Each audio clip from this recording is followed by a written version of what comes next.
Good evening and welcome. Welcome to the Tuesday, January 8th, 2019 meeting of the Long Meadow School Committee. I now call the meeting to order. This meeting is being recorded and aired live by LCTV as well as being live streamed on longmeadow.org. It is a legal requirement for anyone else to disclose if they are recording the meeting. No. Okay, thank you. Please stand and join us for the Pledge of Allegiance. I pledge allegiance to the flag of the United States of America and to the republic for which it stands, one nation, under God, indivisible, with liberty and justice for all. Thank you. I'll now turn the meeting over to the clerk who will enter in our correspondence. The following correspondence will be recorded. Postcards to the school committee requesting renewal of the superintendent's contract from Eric Wilbur Bascom IV, Janine Preston, Kathy Nelson, Paul Philbin, Lori Philbin, Luke Martin, Max Aviard, Krista O'Shea, Leah O'Shea, Tom Katsafanis, John LaFleur, Bruce Colton, Peggy Scully, Eric Kobler, William Knowlton, Missy Walthouse, Jeff Hopkins, Luke Korniak, Patricia Philbin, James O'Connor, Luke Pasterzik, Paula Welch, Justin Brayton, Lynn Pantusco-Hench, Laura Fitzgerald, Jim and Moira Joyce, Peter and Tracy Bradshaw, Marcy Jorgensen, Jen Cosgrove, Carrie Lockhart, Brendan O'Shea, Bonnie Soltz-Knowlton, Blaze LaValle, Nathan Anderson, Aiden Bone, Owen Bradshaw, Joseph Rodriguez, Maribel Torres Rodriguez, Mike Willis, John Russo, Marlena Pichul, Kathleen Lingenberg, and Pat O'Shea. An emailed note received on December 6, 2018 from Bonnie Soltz-Knowlton asking for answers to her inquiry of December 3, 2018. Emailed letters regarding the non-renewal of Superintendent O'Shea's contract from the following people: Marlena Pichul, December 6, 2018. Gerald Duquette, December 6, 2018. Stephen Chandler Jr., December 8, 2018. Jennifer Thompson, December 11th. Wendy Upson, December 12th. An emailed letter dated December 12th from Megan Schneider regarding how the school committee is conducting business and being recorded on public television. Thank you, clerk. We can move into the approval of the minutes. We do have several meeting minute packets in your folder that we need to go ahead and review, and we have several recommended motions for that. I move that the school committee approve the minutes to the September 24th, 2018 school committee meeting as presented. Second. Any discussion? Bronwyn. I was just curious if there was a specific reason for the holdup. I know that the school committee always wants people to turn things in timely manners or fashion, and I was just curious as to why there's still some from September and November especially. I can let Diane and Stephanie speak to that. I had just gotten them from Diane for September 24th, and I believe I got them back to her the same day. November 27th, were, I don't recall what was going on then, but it's not that out of the ordinary given the holiday. Can I correct that? I didn't have meeting minutes for September 24th, just to be clear. Okay. Because I wasn't there. Right. Okay. But And- I did notify her on the Right, when Friday. she that notified we me, didn't I have got them. But I didn't have them. Okay. Thank you. Thank you. Thank you. So we do have a motion that was first and seconded. Seeing no further discussion, we can call for a vote. All those in favor? Any opposed or abstaining? Okay, motion passes. I move that the school committee approve the minutes to the November 27th, 2018 school committee meeting as presented. Second. Any discussion on those minutes? Seeing none, we'll call for a vote. All those in favor? Any opposed or abstaining? Okay, motion passes. I move that the school committee approve the minutes to the December 5th, 2018 school committee meeting as presented. Second. Any discussion? Seeing none, we'll have a vote. All those in favor?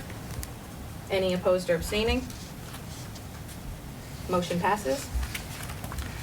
I move that the school committee approve the minutes to the December 11th, 2018 school committee meeting as presented. Second.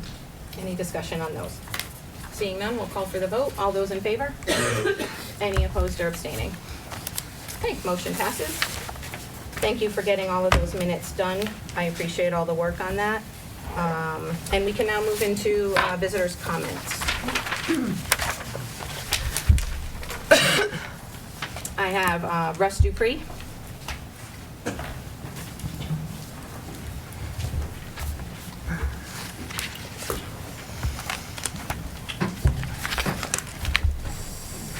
Hello, everyone.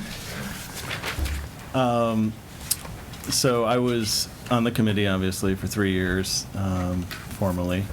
And my background, I have 3 kids that go to the system. I'm an education attorney, represent about 70 schools in the state, and I work with administrators in all those different locations, or most of them.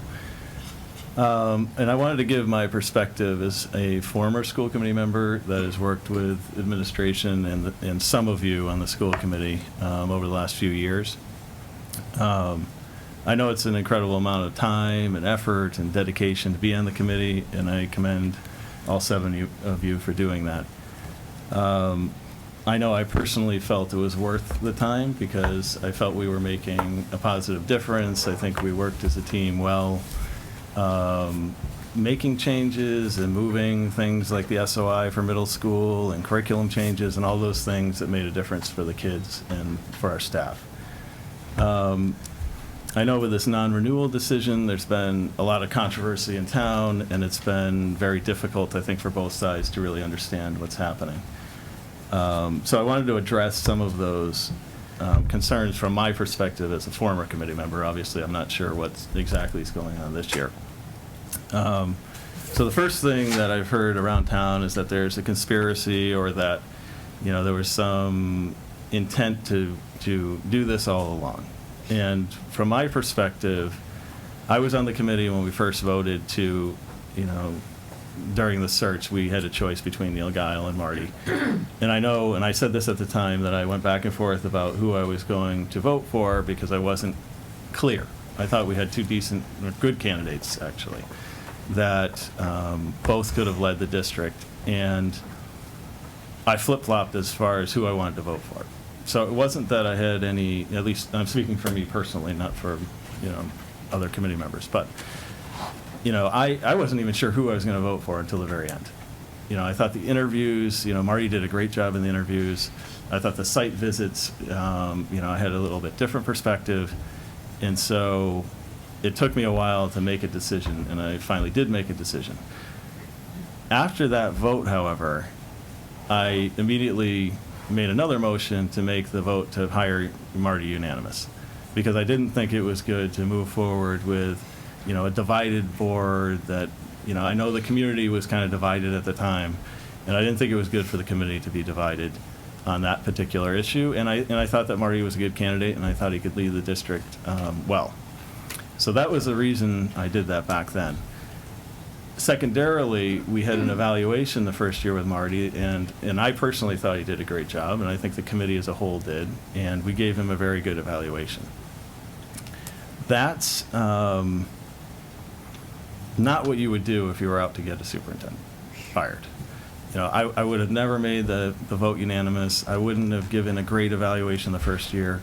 My job involves partially employee discipline. I know very well that that would not be a path to make that happen. So as far as the conspiracy goes, I'm not sure where that's coming from. I know there was people that supported the other candidate at the time, but that doesn't mean that they at least I'm speaking for myself, it means nothing as far as me wanting to make a change the second somebody else gets in. It wouldn't have been rational, and I never thought that way. And in fact, my kids go to the system, so my goal is to make the system be successful. I was hoping that the superintendent and the committee and everybody could make things work. The second thing I've heard is that the committee was micromanaging the superintendent. That,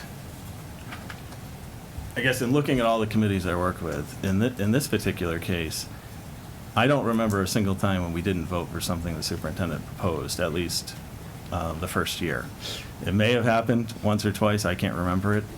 And in the second year, I'd say it's virtually the same. I mean, I supported almost everything that Marty and administration put forward. And in fact, I used I pretty much every time tried to figure out ways where I could help make what they wanted happen. So I would go to subcommittee meetings for SOI. I went to all the forums we did. I tried to assist so that we could make changes happen. So I didn't feel I was at odds with administration. I was trying to help administration, and I was trying to help the superintendent. I think the issues that arose almost always arose when we had a disagreement. So the first time I saw that happen really was with the administrative raises. And it was simply that I understood why the raises were proposed. I understood why some administrators were getting more, some administrators were getting less. It was presented to us based on performance. But I didn't feel that the raises, and I said this both at Finance Sub and the full school committee, that I didn't feel those raises were fair because I knew we weren't proposing those raises with the teachers. And so if we were going to give raises to administrators that were, at the percentage we were looking at, I was concerned about that because I knew the teachers weren't going to get that. I know the response was, well, they get steps and that's going to balance things out, but I deal with the union throughout the state. That's not an argument that's going to work with the MTA because they don't, the teachers at the top of the step, for example, don't get a step. So it wasn't that I disagreed the administrators didn't deserve it. I do think they deserve raises that are higher than normal, but if we can do the same with teachers. If we can't, then I didn't think we should move forward that way. It was those type of issues, and it's in the evaluation as far as over time, those things kept happening, and we had some disagreements about issues like that. I don't think they were insurmountable. The problem was, in any relationship, you need an amount of trust, you need an amount of respect, you need to understand that both sides don't have kind of an ill intent. And that's something that I think I lost along the way that last year I was on the committee. So the relationship itself just broke down for a number of reasons. That's not, and I guess what I'm here to say is that when we're debating this issue throughout the town, when we call for committee members' resignations, or we say that they've been trying to do this all along, that's not a fair criticism of the committee. There's no basis in fact for that. The committee members that I know on the committee are reasonable people. They've been trying hard to make things better. There's no way they would spend this amount of time to be on a committee if they didn't truly care about the system. So if we disagree on the decision, that's perfectly fine. But to do some of the things that have been happening recently is not fine. There's no reason to do that to people that have kids in our system. There's no reason to do that to people that have been volunteering when virtually nobody will step forward to do it. And it's perfectly fine if at the end of the day this decision, the community doesn't feel this is the right decision, then we have an election and other people can run, and I hope people do run because I think it's important to have contested races. But what's going on now when we say they must resign, behind that is almost certainly that it's because they've done something unethical or they've done something wrong, and I don't believe that's the case. It may be a decision that you don't like or that you don't stand behind, but that doesn't mean they're bad people. It doesn't mean they've done something wrong. I mean, Karen and Beth weren't even on the committee at the time when the superintendent search happened. They weren't involved in that at all. So there's no way they could have been involved in that, the supposed conspiracy.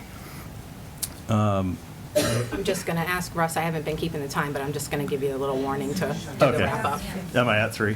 I didn't know if Diane was, or Okay. I just want to be recognizing the fact all that right, we so have I'll just give you just one to more wrap up. thing. Thank you. So the last thing I'd like to mention, and really is important to me, is that I know at the end the administration had indicated that we weren't listening to you, that we weren't willing to hear feedback. I spent a lot of time thinking about that, and I wish we could have had more conversation. But at the time, as things went on through, because that evaluation shows things that happened over time throughout the whole year, really starting from the first meeting where the new members joined. But there was no way for me to go to you and say, this is what's happening with the superintendent. It wouldn't have been fair to Marty. We were trying to work things out. We were talking with Marty throughout that whole time. But it's not something where I could have gone to. Just like you can come to me and say, well, the teacher's doing this, and this is what they're doing, and we need to work on this. That wouldn't have been fair to the teacher. It wouldn't have been fair to Marty. And Marty didn't authorize it. So I couldn't have gone to you directly to talk about it. Once we were authorized, then Michelle and I did meet with Sue and Tom, and we talked about their concerns, which I had heard at the meetings. I mean, you had presented them at the meetings as well. It was pretty much the same concerns. But your perspective, I don't disagree with at all. In the evaluation, I've always said that those are the strengths that Marty has, and they're very important strengths for the school system. There's no question about it. But, and I know during our meeting, it was indicated that, committee members come and go, but we need to deal with the superintendent on a day-to-day basis. And that's true, it's valid. But what I would say is committee members are also spending a ton of time. We're volunteering. I mean, I was up all night, all the time, thinking about what you had said. I spent very little time with my kids for all of those months when I was here, and they were asking where I was. So I was thinking about what you said. I'm sorry, I do need to have a wrap. You're welcome Okay. to come to the next meeting and, Yeah. and comment again, but I do have get to. to the second sign. I know. All right, Thank you. Thank you so much.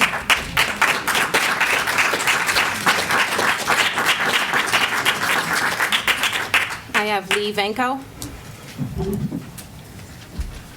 You have to condense what I have to say.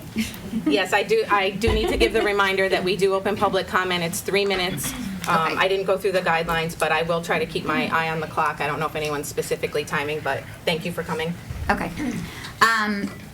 My name is Lee Venko. I live at 118 Eaton Road. I have 2 girls in the Longmeadow School District, one at Blueberry and one at Williams. I hate reading from paper, but I'm going to do it to keep to the time.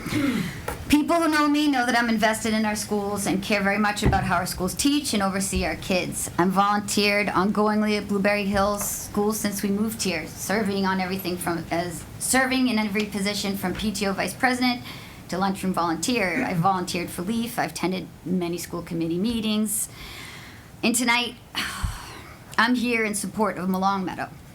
And what I mean by that is I care deeply about this town. And I'm not just saying that in a cliche way. Okay, when I moved here, I didn't want to move. We lived in this town on the South Shore. I was very happy there, but then a very good job opportunity came knocking for my husband, and we decided to move. And I cannot even tell you how grateful I was to be here, because this town was awesome. And I was welcomed with open arms. I joined the Newcomers Club. I joined the PTO within a year because I was volunteering a lot. And I really care about our schools.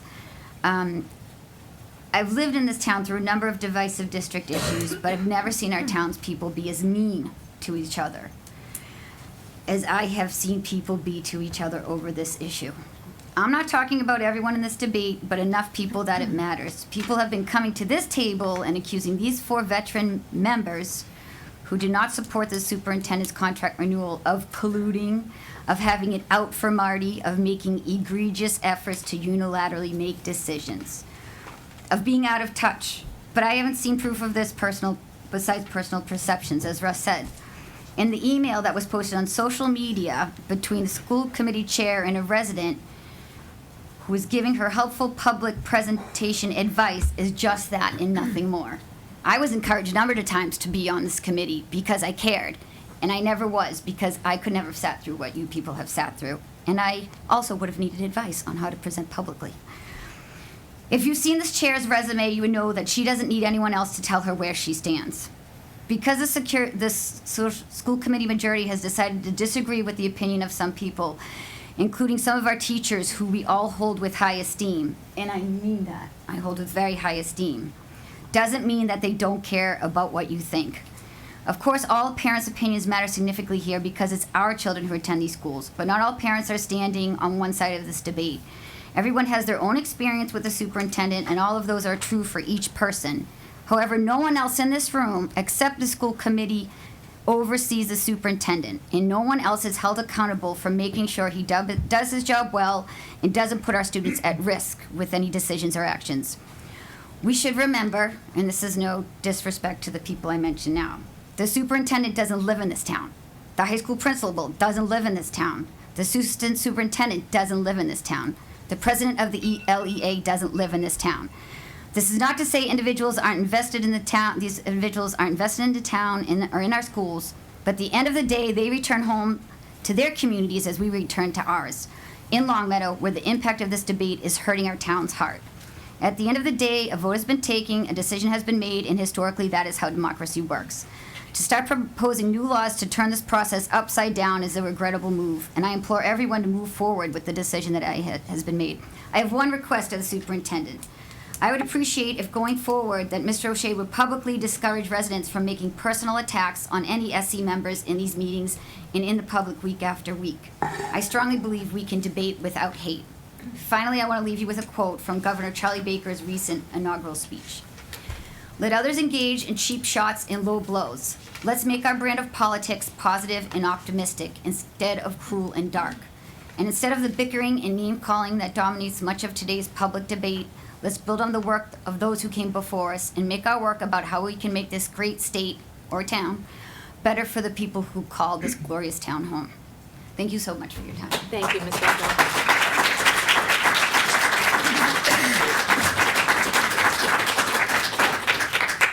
Mr. Alex Grant?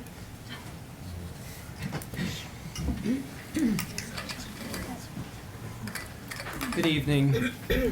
My name is Alex Grant. I live on Westmoreland Avenue. I used to serve on the select board. I'm mindful of the sacrifice and the time that it takes to serve on this board, and I thank everyone, all 7 of you, for the sacrifice that you're making to be on this board. I'm here because this is a debate about the renewal of the superintendent contract that I didn't want to be part of. I read a column for the Longmeadow News. I talk about all sorts of things. I didn't want to talk about this. I wanted to leave it alone. But what I've saw, we are tearing each other apart. And this is going to last for a very long time. We'll never forget this. And I think we're better than this. I think back, since I moved here in 2007, we had a vote on a $2.1 million override. This is people's taxes. It passed by 4 votes. We were deeply divided by it, but it never got personal like this. Never. Never the vitriol that have been directed at these 4 people who voted not to renew the superintendent's contract. Nothing like that. When we voted in 2010 for the new high school, that was going to cost the average taxpayer $500. And there were people who were dead set against it. We could disagree without being disagreeable. During 2013 and 2014, I was part of the anti-casino resolution in town meeting and the statewide vote, and we campaigned hard on that. And this town was deeply divided on that one as well. I think it was like 55 to 45 against casinos. And you know what? Nobody ever made it personal. You could disagree on the issues and still be friends. You could still do business with people. You could still be friendly. I remember in 2015, we did redistricting. This impacted people's kids. People were really upset about it. And nothing like this. There was none of the anger that was directed at the school committee. The people whose kids had to get moved, they didn't like it. But they didn't call for recall elections. They didn't demand for people to resign. That's why I say I think we're better than this, because we've shown we're better than this. We've debated about the Wolf Swamp Fields and the Turner Park and every park there is in town, and people have felt strongly about that. But we don't make it personal, except this time. I believe that reasonable minds can disagree. And when I say reasonable minds, I say all 7 of you. I say all 7 that did the evaluation. And it's possible for people to have different opinions based on different experiences. We know this. Use your common sense. Think of your own workplace experience. Is it possible that you've ever worked with somebody that people have different opinions about? That happens all the time. The evaluation process, if you've read it, I'm struck by how infrequently this has ever been mentioned by anybody. It's a 40-page document. It looks like an evaluation that you would see at any large organization. There were certain categories that were set out. They were communicated beforehand. There was a performance plan. There was a mentor. There are all these. Mr. Grant, I'm just sorry to interrupt. I'm just going to have you do the wrap-up because Yes, I think I will. heard I'm sorry for that. I know what's going on. Yep. I guess my point is, let's not do this. Let's treat each other better, because nobody will want to serve, because nobody would want to be treated this way. Thank you.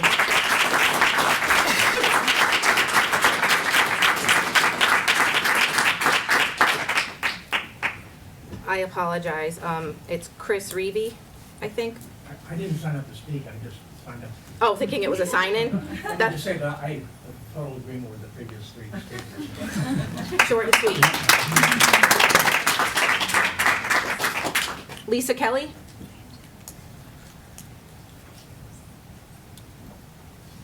I don't know if we have people in the overflow room. There might be people. Okay, thank you.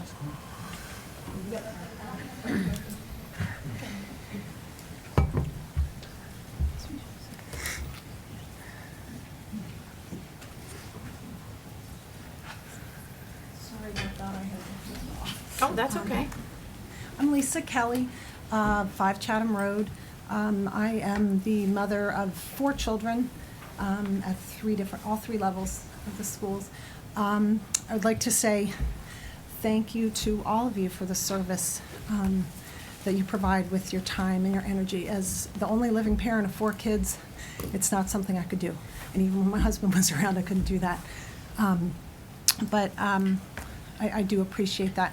But the reason why I'm here tonight actually is to, I just wanted to direct a question to Dr. O'Shea. I would like to know if you were told or informed prior to the November 14th school committee meeting that you did not have the votes needed to renew your contract. Are we? That's up to you. I will defer to whatever you decide to. I was told that I didn't have the votes, and I understood going in that I didn't have the votes to be renewed. That was my understanding. Could you expand on the circumstances around that disclosure or how you acquired the information? It was in a meeting with the chair and the co-chair that I was informed that I didn't have the votes to be renewed. Do you recall the date of that meeting? I'd have to go back to my calendar. We were at a conference down at the Cape. It was the Mass Association of School Committees Conference. Okay. Thank you very much. Thank you. I feel as in addition to the superintendent's comments, I should notify the public that the superintendent's mentor was also present at that meeting, and he was not informed that he did not have the votes. He was informed he did not have the chair's support going forward. And I would like that noted on the record, that that is what was said in that particular meeting. Thank you. Rebecca Townsend?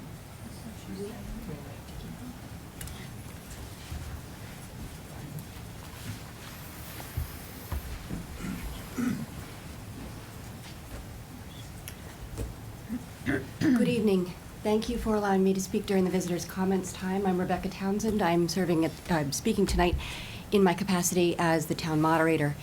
And I'm speaking primarily to encourage people to come to the town meeting and understand what the procedures are. As I have posted on the town website, there's a list of special procedures that will be in place for this special town meeting. And I want to reiterate that my goal for the meeting is to make sure that this is as smooth and responsive to voters as possible. It's my duty to ensure decorum at this meeting, and indeed at all meetings, and to see that the legislature's work be done. Since we anticipate a large turnout, The town clerk and I, along with town department heads, have made, other town department heads and elected officials have made a variety of procedures in place. One of those is to ensure that we have adequate space. We will have up to 2 overflow rooms. If those get filled somehow, we will make arrangements to get people situated. However, the primary overflow room would be the auditorium. So what folks are to do is to make sure when they check in to, if they are voters, to go directly to the gymnasium, and please try to sit in the front. I know nobody likes to sit in the front, but please try to sit in the front because it's much easier to cram people in the back bleachers when the front is full. We will also have, rather than moving non-voter visitors out of the auditorium, out of the gymnasium, to make room for more voters, we're just going to have a designated section in the auditorium for the non-voters to be able to hear and participate. The speakers at town meeting will be voters, so if you have a voter card, you may speak. The general scope of what motions can be made at the meeting and what speech can be made is obviously circumscribed. There are lots of things that we can't talk about. The speed hump is one of them, and I know that's on everybody's mind. I had to inject a little bit of levity. I hope you don't mind. Nevertheless, it gets us thinking, what are some other things that we can't talk about? Well, there are some precipitating events to any town meeting, and those are not the focus of the article on the warrant. And so the articles on the warrant are what we will talk about. Specifically in regard to Article 3, the town meeting can discuss whether or not it would like to have a recall provision in the charter. And that's it. If you have any questions about procedures, about, well, could I say this? And you want to run it by me ahead of time, I promise you I don't leak. So, give me a call, send me an email, and I'll communicate with you and be happy to be responsive to you and confidential in all my communications. My email is rtownsend@longmeadow.org, and I encourage you to communicate with me. Thank you. Thank you, Madam Moderator.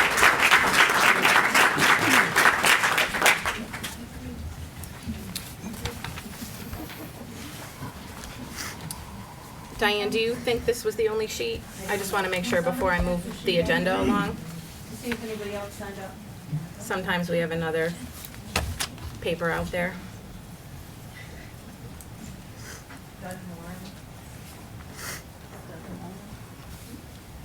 Mr. Doug Moran?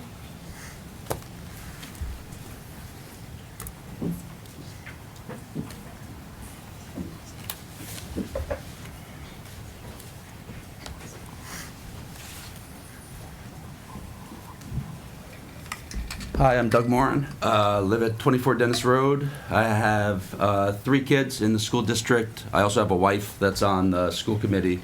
So obviously I'd have a very real conflict of interest here. But all that said, I guess I have to start off by apologizing to Karen, because I know you've asked me repeatedly to remain silent throughout this entire process. But I have trouble doing that, and leaving my rights as a townsperson at the meeting room door when I see other spouses get up and speak of teachers or other folks, when I see a relative of the superintendent himself filing an article to seek to recall school committee members. So I don't know why I'm the only one who needs to remain silent. I would like to talk for a few minutes about, just offer some comments both as a spouse, as a townsperson, and then maybe for a second as an attorney. I've been practicing for almost 20 years, and as part of that practice, advise boards of directors. I actually sit on a board of trustees right now myself. As a spouse, what I'd say to you is I'm deeply disappointed at the character assassinations that are going on against my wife. I find them to be eerily reminiscent of what we see from Donald Trump. Rather than hearing about Horseface and Pocahontas, I get to hear about the sheep and hashtag 4bitches. So I find it pretty remarkable there. Instead of hearing about how Nancy Pelosi supports MIS, I get to hear about how my wife actually sabotaged the superintendent because she wanted Neil Guile because he was the preferred candidate for her back in 2005. Never mind that my wife wasn't involved in that search in 2015, excuse me. Never mind that I was living in New Jersey full time and visiting on the weekends. Never mind that my wife was actually preparing my family to move to a different state. Never mind those things. Why? Because they get in the way of a nice conspiracy theory. As a townsperson, what I'd say to you is we moved here 11 years ago. And so when I hear about how this decision actually impacts the academic future of this district, it feels a little bit like hyperbole, because we moved here 11 years ago for the district, not for the superintendent. I have no idea who the superintendent was 11 years ago. And so I would like to think that this district was high performing when we moved. It was high performing before this current superintendent came, and it's going to be high performing forevermore. And one person does not make this district. Finally, in my role as an attorney who advises boards, to me, the important thing is to focus on the code of ethics in the school committee policy. That is the one thing I did write down here. To me, I think it's important to represent that the board actually makes decisions as a representative body. And so when you read that code of ethics, it talks about how members should carry out all committee decisions once they're made. How members should not, open quote, play politics, close quote. How members should recognize that the action at official meetings is binding. Now, of course, who the new superintendent should be still needs to be decided. That's going to be an open question. That's going to require a supermajority vote. But the decisions that have been made are things that a board and board members who have a duty of care to this district are actually responsible for actually moving forward. And so that's where I would leave you. I thank you for your time, and I thank you for all of your service, all 7 of you. Thank you.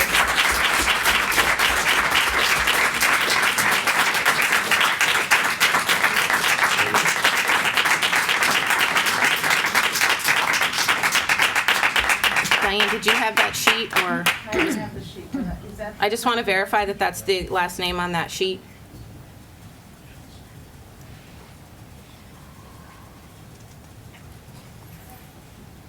Okay, thank you for checking. Okay. Moving along in our agenda, we have business with guests tonight, and before I have the administrative team come to the table, I just wanted to say that it is a new year. It is 2019. It's a time of new starts, new beginnings. Let's leave 2018 behind us. Let's start off on a positive note. Let's welcome our administrative team tonight to come and have a discussion with us. I embrace it. I welcome it. I think it's necessary. I do want to let the administrative team know that we have allotted 15 minutes for the discussion, but I do see that as a beginning.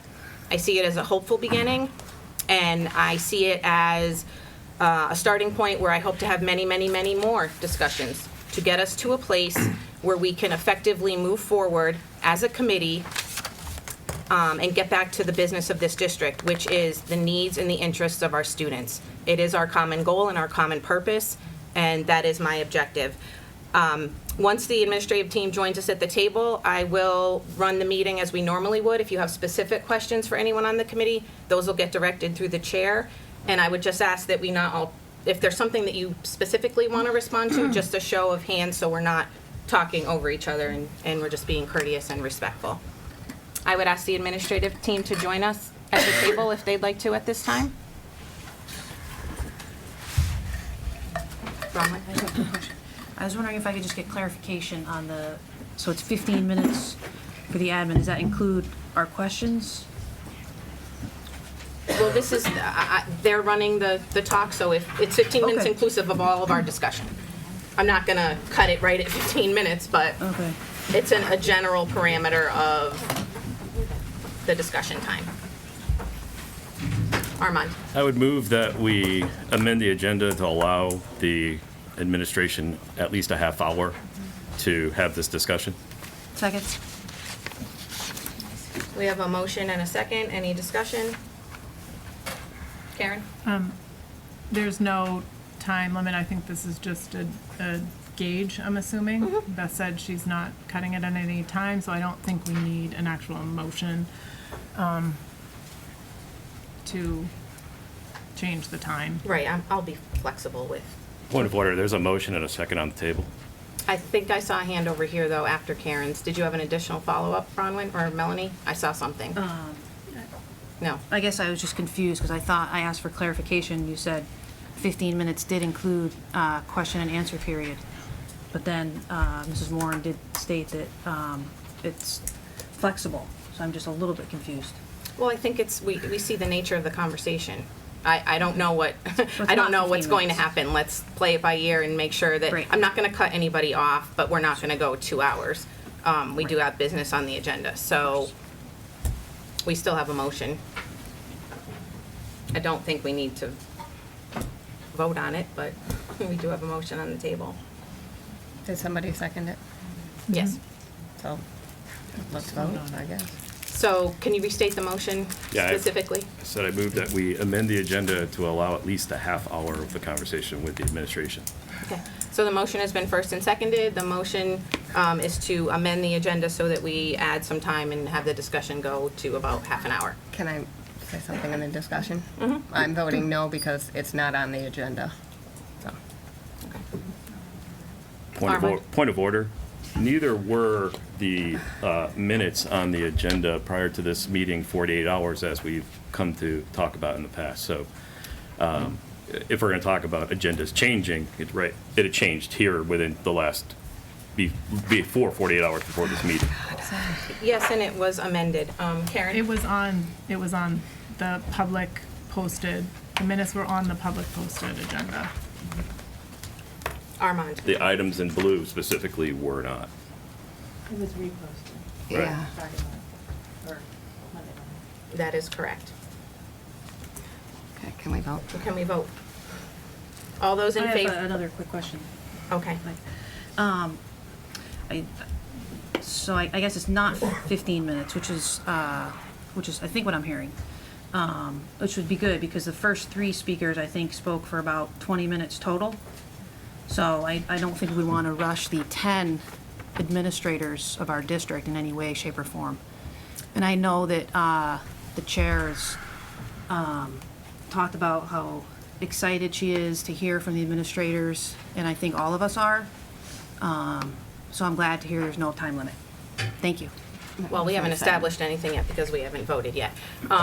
So let's have a vote. All those in favor of extending the time to, the motion to extend the time for a half an hour discussion. All those in favor? Any opposed? And you're abstaining? Or you said no? I said no, it's not on the agenda, there's nothing to vote on. Okay, so the motion fails. We will open the discussion, and obviously, I'm aware of people's concerns. I'm going to be very fair and let people speak, and we will see the genesis of the conversation, and we'll see where it goes. Are you okay if I start us off, guys? First of all, after listening to the comments tonight, I just want to emphasize that none of the admin team, sanction personal attacks on school committee, or on anyone for that matter, even though we live in a different town. So, just letting you know. But in the spirit of transparency, we are all uncomfortable sitting here talking to you tonight.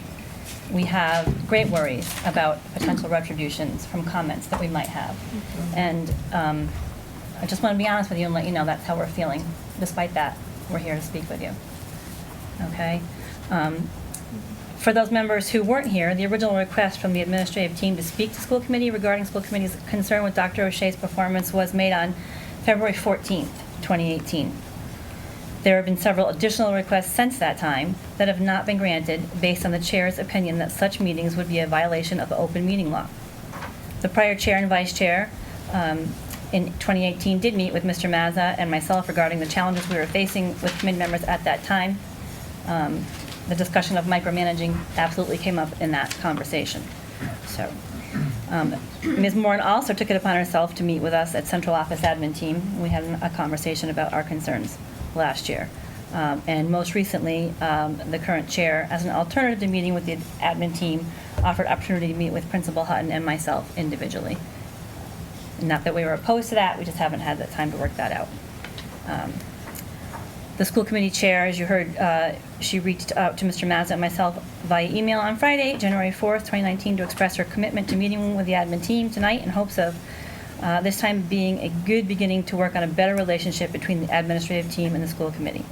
The chair indicated that she had allotted 15 minutes for this discussion to take place. So collectively, we have, all of us, over 200 years, that's probably more like 300 years of educational experience, unfortunately. And the work we do is in conjunction with the committee, with each other, with our educators, our community, and with Dr. O'Shea. And our work is a collaborative effort, and therefore your criticisms of Dr. O'Shea are also criticisms of the entire administrative team and the dedicated educators who work in this district. We are the very people who know the field of education and Dr. O'Shea best. We have eyewitness perspectives regarding specific topics you allude to but don't clarify when you speak to Dr. O'Shea's performance. Yet, you have not once sought our input. Collectively, I have over 200 years of educational experience. For almost 2 years, we have lived day in and day out with the challenges that come with a difficult work environment that has been created by the lack of faith in us from our own school committee. Despite accusations otherwise, we have not neglected our duties, we have not neglected our students, we have not rested on our laurels, we are not satisfied with the status quo, and we will never be. There are 7 committee members, sorry Ryan is not here this evening, and there are 10 administrators. And we have been denied meeting requests with a full admin team for nearly a year, and when finally a meeting is granted, you allot a mere 90 seconds of time for each administrator to engage in meaningful dialogue with the committee. This act, in and of itself, validates our feelings that our perspective is not valued. To limit our time to 15 minutes flies in the face of wanting to improve relations between the school committee and the administrative team. So with this in mind, and it's already been asked, we respectfully request that you provide the time necessary for this discussion to be productive. Thank you. Do you want to have anyone follow up, or how are you working it, that you just want everyone to read a statement? I don't know if people are reading or just going to have a discussion. Well, I have a brief statement I'd like to make, and then be happy to entertain discussion regarding some of the points. I also would like to thank you for the opportunity to have a conversation with the school committee tonight. I think there have been numerous comments made by school committee members insinuating that Marty has failed to build consensus between the school committee and the administration, and has created an us versus them climate. When I reflect over the last few years, it is evident to me that there are situations that have not been discussed publicly that create a different picture.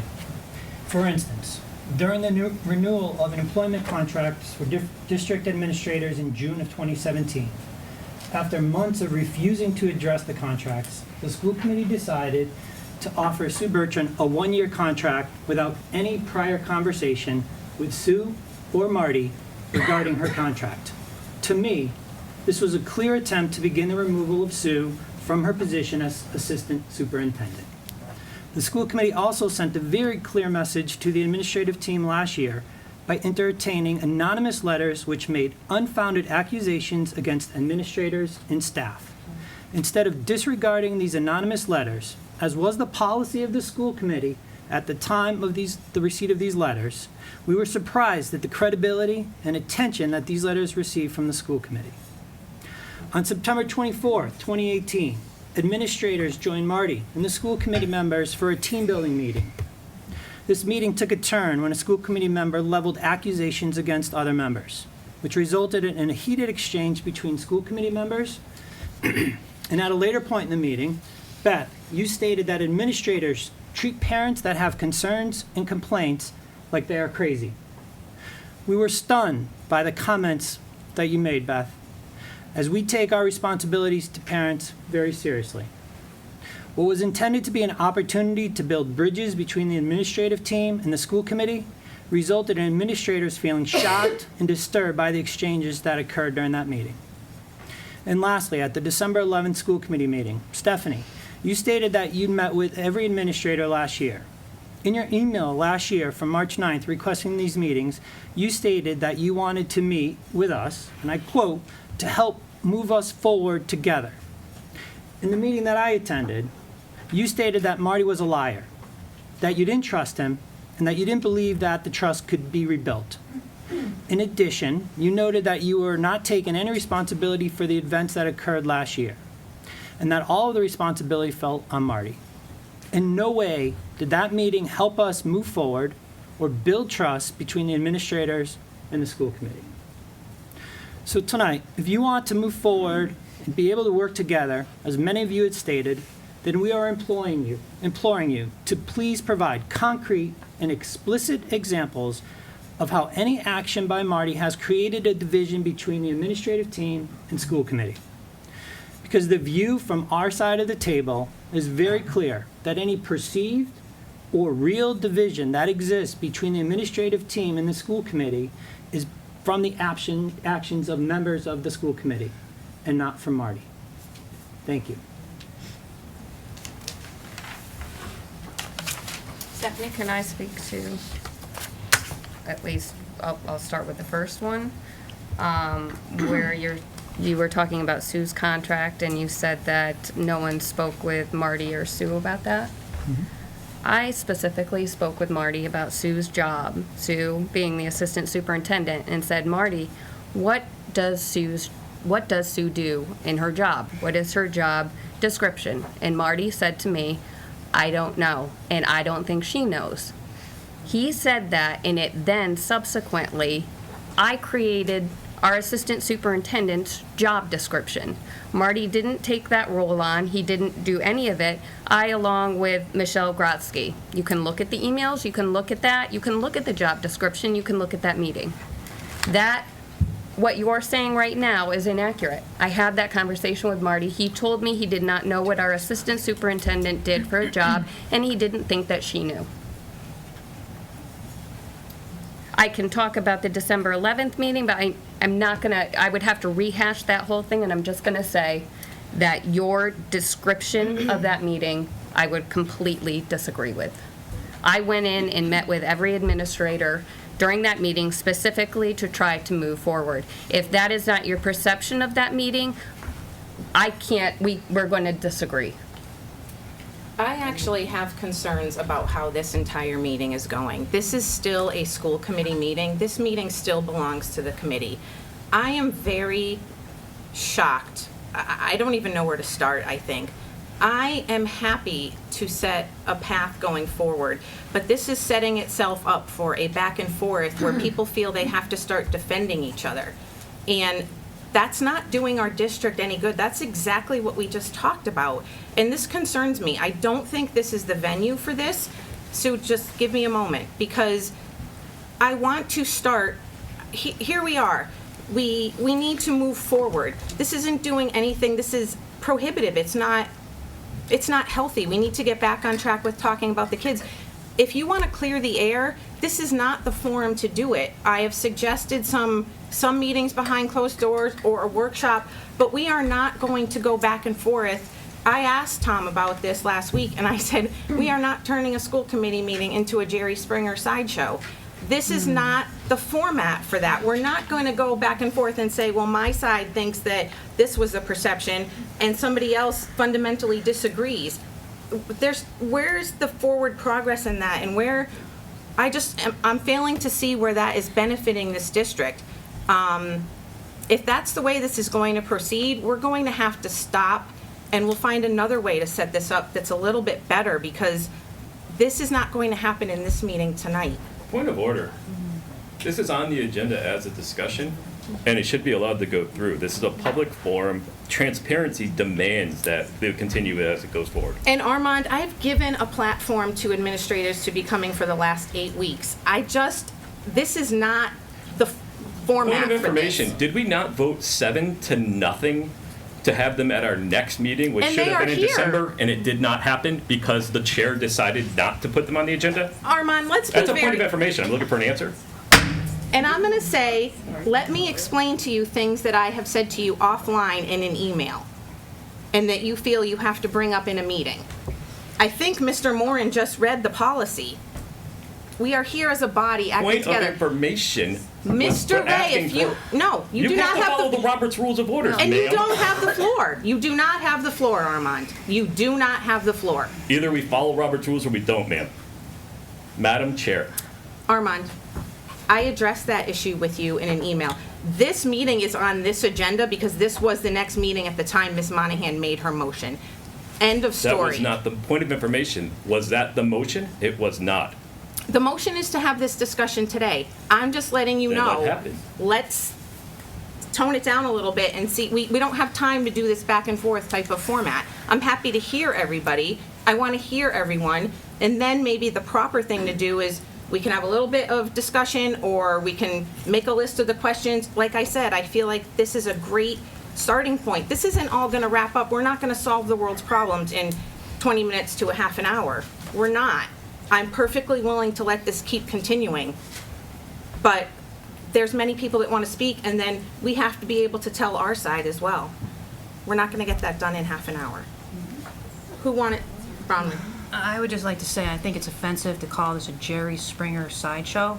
I didn't call it that, Bronwyn. I said I don't want it to turn into that. Oh, I apologize. Even the allusion to that is offensive. Okay, Bronwyn, thank you.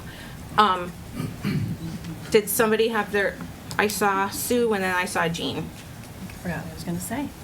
But I want this to be productive. I really do. And I appreciate. Before people can move forward, they have to heal the past. That hasn't happened. And to be fair, we offered you several ways to have a meeting with us, and you couldn't get us on the schedule. To be fair. To be fair, Sue, the request came December 5th, and you gave me 6 days. The request came February 14th, 2018. And I have multiple emails where I have reached out to the admin staff. Nobody wants to FOIA request these because I have reached out. There's been a lot of outreach. But you definitely reached out to me, for sure. But we haven't had an opportunity to get the answers that we need to be able to move on. And so I don't know how we're going to get them or where we're going to get them if you won't let us have a discussion about it. It's not that I won't let you have a discussion, but I think the thing that I want to say and I want to be very clear about is you have decisions that the admin team, you all make every day. The school committee has decisions that we have to make. We have a role and responsibility. We made a decision. You can disagree with it, and that's fine. That doesn't mean we're not hearing you. It means that we've made our decision, and we're moving forward. I'm happy to keep having discussions, but I don't need to keep going back to the vote or defending the vote or giving additional information about the vote. I understand that you love your boss. I get that. I'm not discrediting that or disputing it in any way, shape, or form. I am saying, however, that as a committee member and specifically as a chair, I have a much broader lens. I am looking at this in a much broader way. I can't speak for the whole committee. I'm speaking for myself. But I would say that, you know, my perception and my lens is going to be different from yours, and we just have to agree to disagree about that. Tom. Beth, in my comments, I didn't speak once about your vote regarding Marty. I spoke to the relationship between the administrative team and the school committee. Yes, and I'm happy to build on that. The comments have been made by members of the school committee that the us versus them mentality that is perceived to exist has been created by Marty. And I am telling you that is not the case. This discussion isn't about the vote. It is about the ability for the school committee and the administrative team to work effectively together on issues and projects and challenges that this district is facing. That relational trust that Russ was speaking about, it doesn't exist. It has not existed for a long time. And Tom, if you have any ways where we can move forward and suggestions on paths that we can forge together, please let me know. I am happy to explore whatever you guys want to do.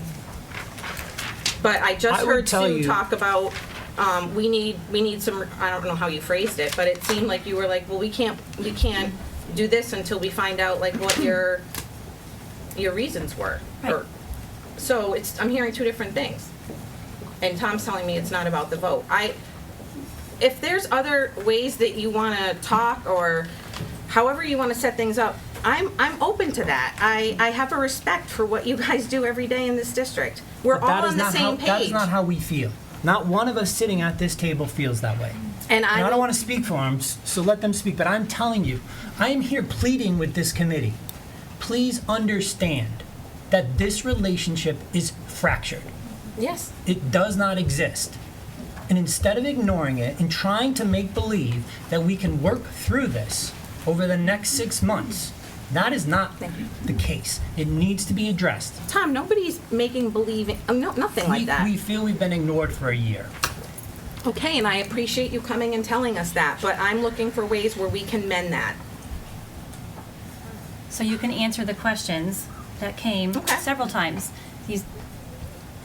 through the requests. Melanie? I just want to say that to kind of broadly characterize this as a one-year discussion we haven't been willing to have, there were two different boards that if you go back to February, we had different members in February than we had now. We were also in the middle of executive sessions where we were not permitted to discuss things with you. How appropriate is it for us to go talk to you about your boss? I mean, that's not appropriate. That's not appropriate when we're in executive session. You guys, everyone here at this table knows what that is about. The only time that we could speak to you was after the evaluation, only about things that came up in the evaluation, which many members did go and speak with other members. Now, all 7 did not go to all 10 of you. That would have been 70 meetings or however many. I just want to address that 2/14 date because Marty did not give us permission to talk to you. He did not give us permission to talk in public. We had to do it behind closed doors. We couldn't come to you in February. So, and again, we had two different boards. There were two different sets of chairs, two different ways that chairs handle things or, whatever. So. Understood. That's why I mentioned that the prior chair and vice chair did meet with us, right? But And, again, to generalize, to correct say me- that. Sorry. Excuse me. Go ahead, I don't want to interrupt you. No, it just kind of to generalize that you've asked for requests since February, no one's granted, and we've ignored you is not really the way that this has happened either. I guess we can agree to disagree, as Stephanie would say.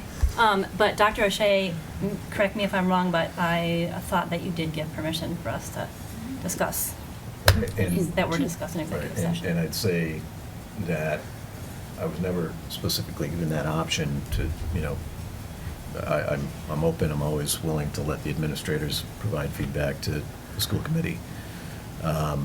Ultimately, everything that was discussed in those executive sessions came out in the evaluation anyway, so I don't recall being asked if the items that were discussed in the executive session could ultimately show up in the evaluations, because they did. So I think it was those widely known. Armand? So would Dr. Shea be okay with us releasing those executive session minutes at this time? I'd be okay with it. Stephanie? I was just going to say, during that whole period when we were meeting in executive session, we were not given permission to speak about it. In fact, one executive session was called at one point and it was canceled, and then his resignation was tendered. So if there was permission given, I was unaware of it, and we sat through many meetings when people asked us many questions, and we just sat here not answering. So he could have, Dr. O'Shea could have easily said that we could talk about executive session, we could have brought it to the public. It's very difficult to have people asking questions and to not answer them. If permission was given, it was definitely not relayed to me. Bronwyn? Just a quick question for the administrative team. Did you only ask to speak about things that happened in executive session, or did you ask for anything else? I believe we asked about the 8 questions that were submitted for the December meeting, but last year, we were just asking for clarification about moving forward, what was happening, trying to get a path forward. Again, concerns about the divisiveness and the split between administrative team, and that kind of all being placed on Marty. We've been concerned about that from the start of this. It's interesting to me that so many things. Tonight, what comes to mind after listening to Russ kind of talk about how outrageous it seems to him, that might not be the word he used, that people are asking for school committee members' resignations. That is what we felt when Superintendent O'Shea was asked to submit his resignation last year, without fact, without basis. So what you're feeling right now about being asked for your resignation is what we were dealing with last spring. There was no fact, there was no reason. We couldn't understand that. I still don't understand that. So that's just, I would ask for clarification around that. Karen? A little clarification on that. It's my understanding that he was not asked to tender his resignation. I most certainly was asked to submit my resignation My by the understanding. school committee attorney. I Okay. most So my certainly understanding asked. was that it was, I- all of this would come out in an evaluation, or you could submit your resignation, and you That chose was not, resignation. I most certainly was asked to submit my resignation. That was clearly conveyed to me by, And my understanding, it Yeah. was conveyed that way because it was, we can get this all out in evaluation, or you could submit your resignation. it was not represented that way to me. That's It what Was I there a understood. deadline? There was a deadline, a specific deadline to submit my resignation. And there was no arrangement in the way you described. It was, the school committee is demanding my resignation.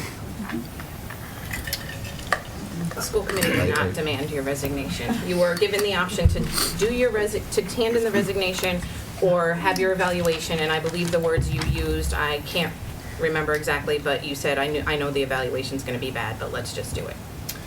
Tom? Just for the record, and Stephanie, I'm sure you forgot that you sent this email, but on March 9th, your email to the administrators say, "Dear administration, during the school committee's last executive session, Superintendent O'Shea gave me permission to speak openly with you about the committee's decision, and I would like to do so in an effort to help us all move forward together. If you are interested in speaking with me individually, please let me know what day and time would work best for you." No, I remember that, So and I will speak. Marty was clear No. about That his that was willingness. after we took back his resignation. I'm talking about February, when you sent the request to the school committee to speak about why we were in executive session with the superintendent. Dr. O'Shea said that he gave us permission to speak with you. I'm not talking about after the evaluation, which is when. This was March 9th. I mean, after he took back, we took back his resignation. But in our meetings, you never spoke to what was discussed in executive session. I absolutely did. I'm sorry, does anybody? I met with all of you, and I certainly did speak to some, and I'm hesitant to speak to some of it on air because while he gave permission, it involves a student, and I want to be careful. So I certainly did speak about what was in executive session. So we're going to disagree. Yes. And we can definitely, I also spoke about when Jean, when she's talking about the administrator raises, I spoke about that. That was something that was in executive session where Marty told the administrators what he was going to offer them versus what we were. I also spoke about the issue where a student's well-being was put at risk, and Jean said, I don't need to go. I addressed what was in the executive session. That was, and I was given permission by both the school committee and the superintendent. What I was referring to was in February when you were asking why we were meeting in executive sessions. And at that point, I could not tell you. It was only after we decided to take back Dr. O'Shea's resignation that I asked if I could meet with every administrator. I was granted permission by Dr. O'Shea and the school committee. So, can I? Jean. I just want to clarify on the releasing of executive session information, because it did involve me and it did involve my contract. Personally, I never gave permission for my executive session negotiations to be discussed. I was shocked when one of my colleagues told me that you had met with them and you had by name said that and shared information about my negotiations and request for an increase in salary. That would be something to Dr. O'Shea, who gave me permission to speak about the executive sessions. So. Mr. Landers, did you have a? Sure. So I'd like to take the conversation in the direction of students and teaching and learning. I first want to say that I have worked, this is my 14th year working in Long Meadow Public Schools. I feel fortunate, I feel lucky, I'm honored, I'm proud when I tell people that I work at Long Meadow High School and Long Meadow Public Schools. Obviously, there's different disagreement. Obviously, you have voted by majority not to hire the superintendent. I felt the need back in early December to speak to the issue because I really didn't know if this was going to be productive tonight or if it was going to be productive on December 5th. But I spoke to the issue on December 5th because I really didn't think that it was fair to say the superintendent hadn't tried. He had tried. Obviously, he did not convince 4 of you. But I spoke to that. What I would like to speak to tonight and ask an honest, genuine question or two is about the state of the district, because clearly the collective frustration of the 4 members of the school committee who don't want the superintendent renewed extends just beyond the superintendent. I think that that's fair to say. You are not only unimpressed with the superintendent, you are unimpressed with the current state of this district, and you want a directional change with a new superintendent. I think that's fair to say. On November 14th, Beth, you and Karen had both mentioned that you were unsatisfied with the current state of the district. You didn't get into specifics, but you stated that. And it has been part of the conversation. Clearly, this is not fun for anybody. Clearly, the town is heading for a pretty divisive vote on November 17th. Clearly, also, you would be looking for a new superintendent to make some immediate and substantive changes to how education is delivered in the Long Meadow Public Schools. Since there have been broad assertions over the last 18 months, and most recently as mentioned as a specific reason not to rehire the superintendent, and since this choice not to rehire has proven to be as divisive as it is absolutely fair and warranted to ask you to support your stance and position that LPS is not currently succeeding and is not currently heading in the right direction. My question, I will ask my question now, I will offer some evidence, and I will come back to that, just to be fair so you know where I'm going with this. My real question is, what is so inherently wrong with the current state of the Long Meadow Public Schools? I'll revisit that. I want to we hear anecdotes on both sides, so let's focus on some objective facts. Outside agencies, outside entities that have given accolades, acknowledgments, awards to great things that are going on at the Long Meadow Public Schools that directly involve our students, our teachers, our faculty, our staff, led by this superintendent. I agree with what Mr. Moran said, that Long Meadow has been for many years an excellent district. It continues to be an excellent district, and my hope is in the future that it will continue to be. I offer the following as examples, not as every single example, but as examples of why Long Meadow Public Schools are extraordinary. Not perfect, but extraordinary. The recent unanimous acceptance of the district improvement plan and the school improvement plans. The niche report, which are an anonymous survey of stakeholders, which year after year after year, Long Meadow Public Schools gets accolades from in an anonymous setting from its stakeholders. 6 categories: academics, teachers, clubs and activities, diversity, college prep, and health and safety issues.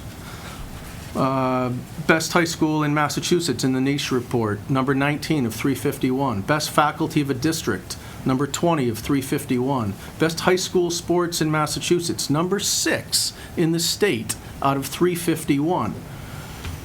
Not by us, but by stakeholders, anonymously. Standardized test scores at the top of the state. Massachusetts is the top achieving state in the nation, and we are near the top of Massachusetts in things like SAT scores, AP scores, MCAS scores, ACT exams. These are not the only measure, but these are outside objective measures.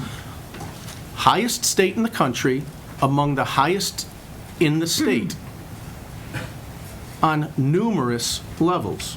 U.S. News and World Report annually lists Longmeadow High School in the top 500 high schools in the nation. Student feedback via the school climate survey that students have overwhelmingly positive rapports and relationships with faculty and staff, that they find the school safe, that they find the school supportive, that bullying on the grounds of LHS and LPS is almost non-existent. We have issues, we have problems, but really positive feedback from our stakeholders, our students. Recently in Mass Live, ninth graders, it's repeated again tonight on Mass Live, ninth graders' success, the top 50 districts in the state. We are among them. We're 35 out of 50. Of 97% of all ninth graders pass all of their courses in the first year of high school. It's a credit to the entire LPS system, not just LHS. I mentioned the DIP and the SIP creation and unanimous acceptance. We were just told that we were ahead of the curve. We've taken kind of a beating in the last year, 18 months on social and emotional learning. We were just told by the district management group, working in conjunction with Harvard Business School and the Harvard School of Education in Boston at a November conference, that what we were doing clearly places us on the cutting edge of SEL support for students. It was a conference that was attended from people throughout the nation, and when we shared what we were doing, pretty humbly asking how we can do things better, our representative from District Management Group and Harvard School of Education and Harvard Business School said, you are above average. You are in front of the curve. The only criticism that she made to us was that we're probably asking our students too many questions in our climate. She was amazed that we have an extensive school climate survey that we did. She suggested we cut back on the questions that we asked, but she complimented us for being forward-thinking. Community outreach and engagement is at an all-time high. Volunteerism by our students, student athletes, and faculty. Partnerships with local institutions, including the Senior Center, Longmeadow Police Department, Longmeadow Fire Department, Bay Path University. Highest percentage of students in secondary schools engage in co-curricular activities in the region. More clubs, more co-curricular activities than any other school district in the region. More alignment and planning between the elementary schools, the middle schools, and the high schools than has ever existed in the history of Longmeadow Public Schools. Major investment in IT and technology for students, standard-based report card, commitment to the CASEL frameworks. And music students who win Grammy Awards, and art students who have their work displayed regionally and nationally, and student athletes that compete with the best in the state. Those are some examples. Things are really impressive and extraordinary in Longmeadow. Not perfect. So, my question is, what is so inherently wrong with the current state of the Longmeadow Public Schools? By what measures, by what standards, by what metrics can we say that we're not extraordinary, that we're not going in the right direction? The two sub-questions to that would be, with evidence, please, it's been mentioned that we're falling behind other districts, November 14 meeting. What other districts specifically are doing things better than us and that make LPS look like we're not serving our students well? And lastly, since we're going to work with a new superintendent very soon, what immediate directional change would you want a new superintendent to implement? In other words, what philosophical message would the 4 voting members, not to bring the superintendent back, what visionary message would you expect the brand new superintendent to immediately change direction on? In short, what is so wrong with the current state of the Long Meadow Public Schools? Does anyone want to take a I'd first like, shot at I'd like to start because I have to say that I find the statement that you are saying that I made to be completely inaccurate and offensive. I never, ever stated that the state of the district was dissatisfactory. I have issues with Dr. O'Shea. I have the statement that I read in front of me. Never once did I ever say the state of this district. And in fact, last year when we were going through this, I think I got up in front of everyone and commented on how wonderful our teaching staff is, how amazing this district is.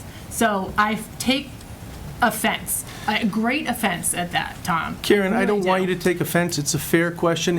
I re-watched November 14th. There was a lot said, and I understand that. You were critical of the current direction of the district and the future district. It's your right to do so, but you said that.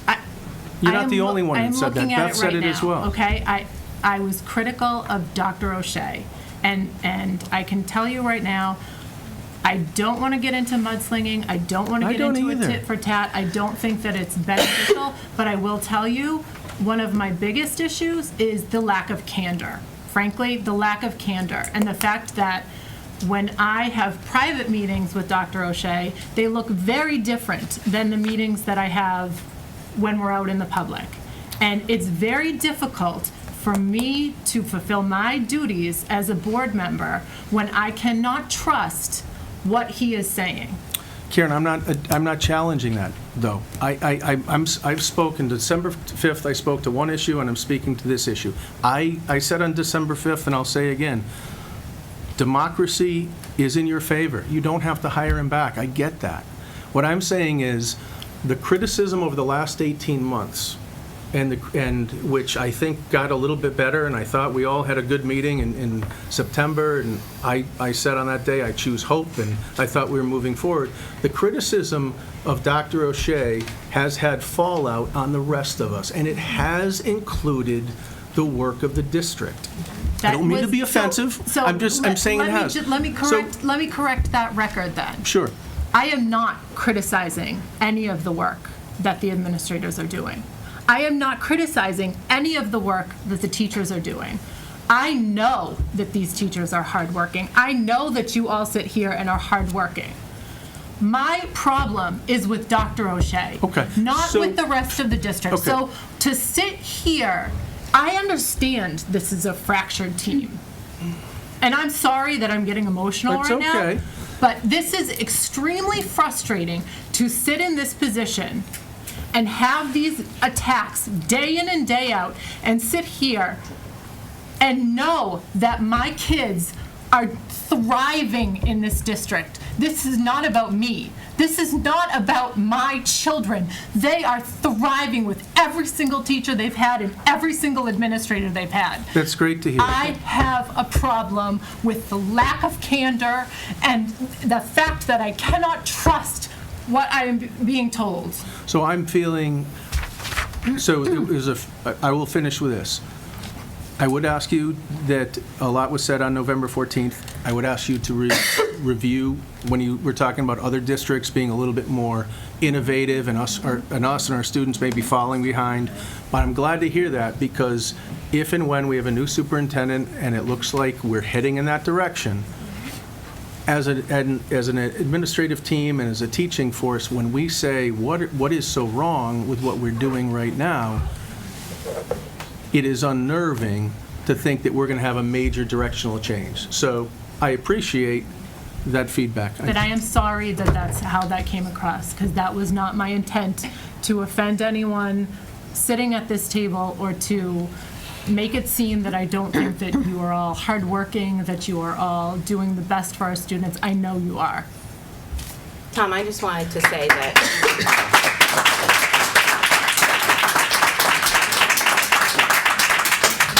I would echo Karen's sentiments, and I would just like to stress that I have every confidence in our administrative team and our teachers.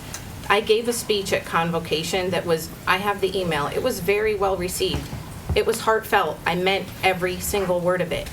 Our kids are not successful adults when they leave here just by parenting. It's a team effort. I recognize that. I have every confidence that you're going to continue to do the good work that you do. I have respect for that work. Do we have room for improvement? Of course. We all Absolutely. admit that all the time. I worry that you seem to be entangling your perception and the way I see you with Dr. O'Shea. You need to separate that. It is completely different. I will say that I'm encouraged to move forward. I have an immense amount of respect for the work that happens in this district. When you ask me a very simple question about what do I forget how you phrased it. What do I see in the news?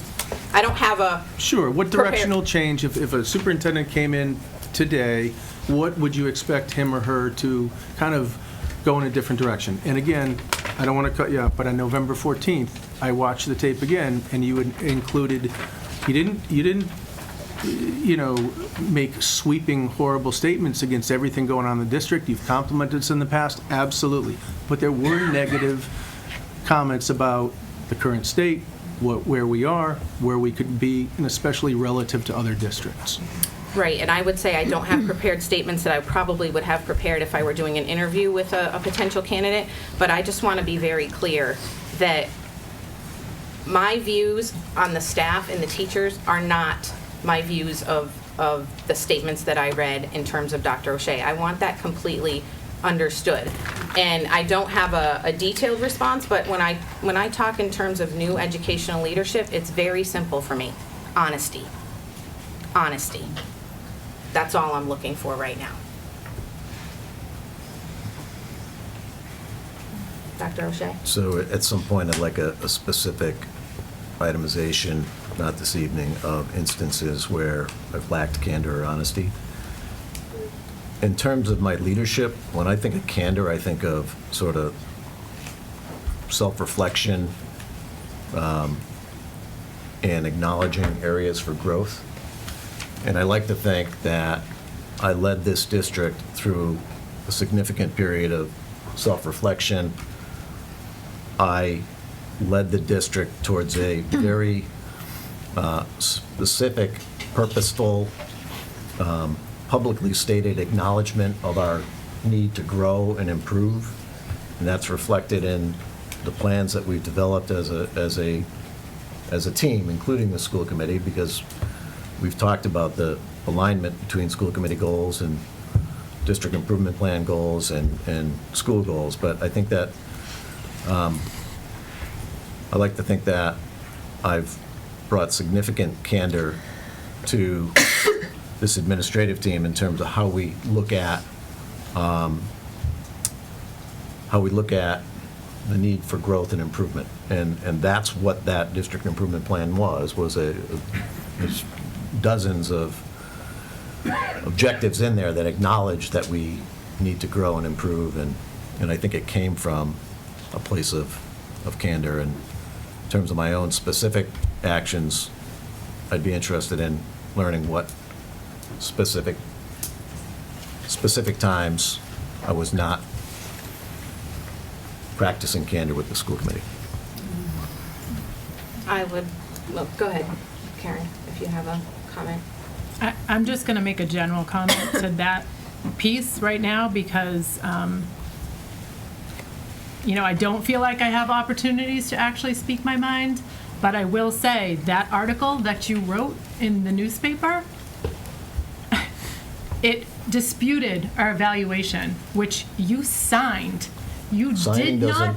Signing doesn't. You could have attached an addendum, and you did not attach an Marty, addendum. can we- Sure. Let's let Karen say something, and then you can speak. Yep. So the fact that you then could come back and dispute some of those things, which I can tell you, every single thing I wrote in that was truthful. Every single thing I wrote in that was truthful.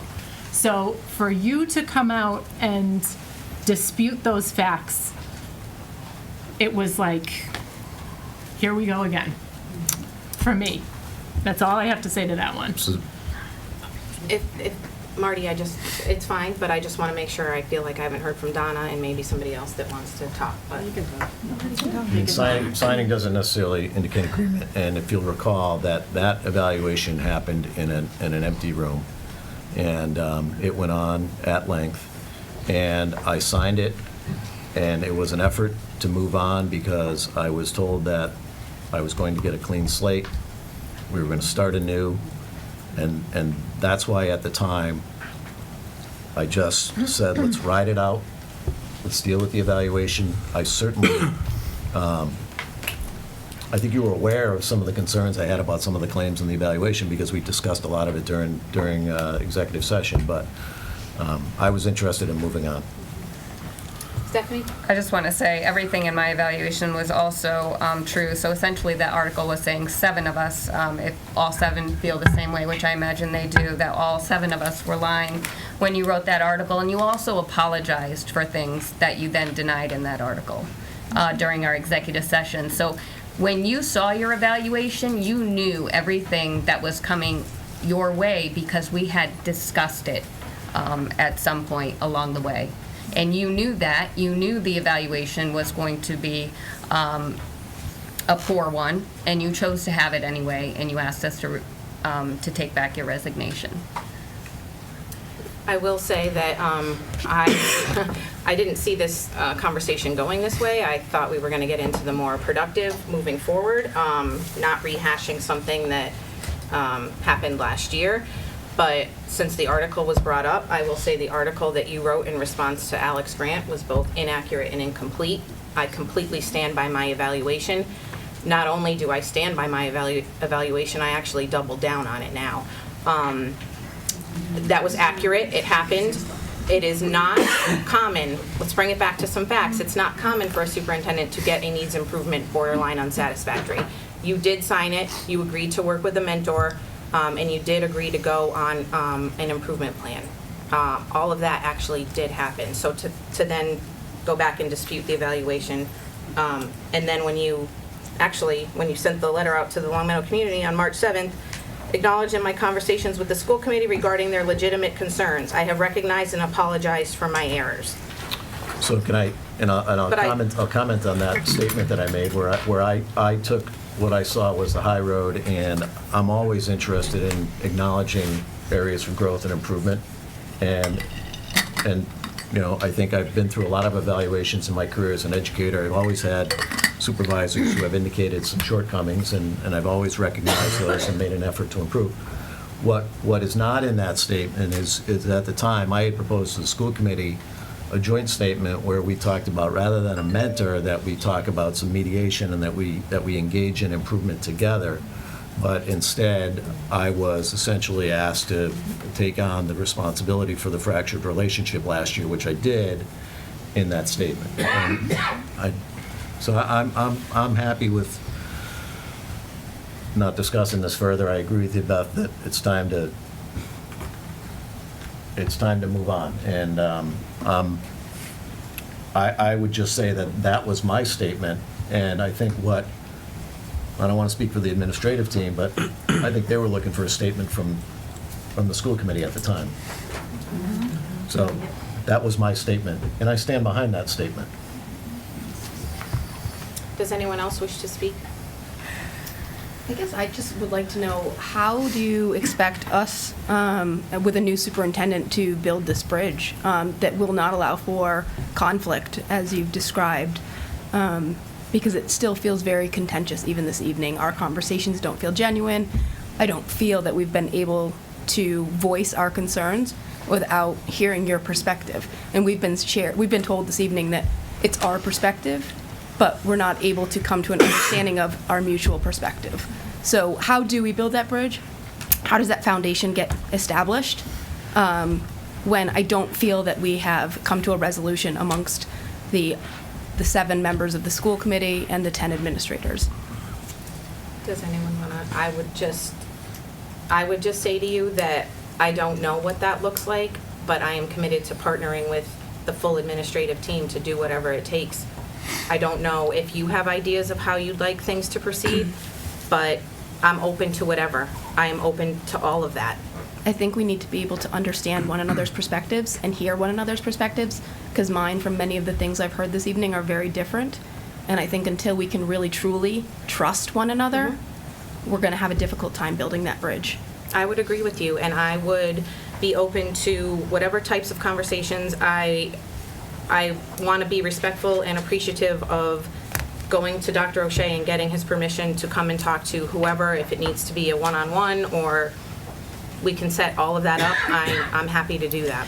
I think our hope, Beth, is that we can talk. You can talk with us, because we work as a team alongside Marty and Tom and Sue and Nick, and so that's how we're used to working as a team, as a family, on behalf of the district. So, meeting with Sue or wanting to meet with just Donna, they're wonderful, but we work as a team, and so we would like all of us to get together at each time, so that we can all be on the same page and that we're all feeling that our voices are heard and that our perspectives are taken into consideration. Are you asking for just me?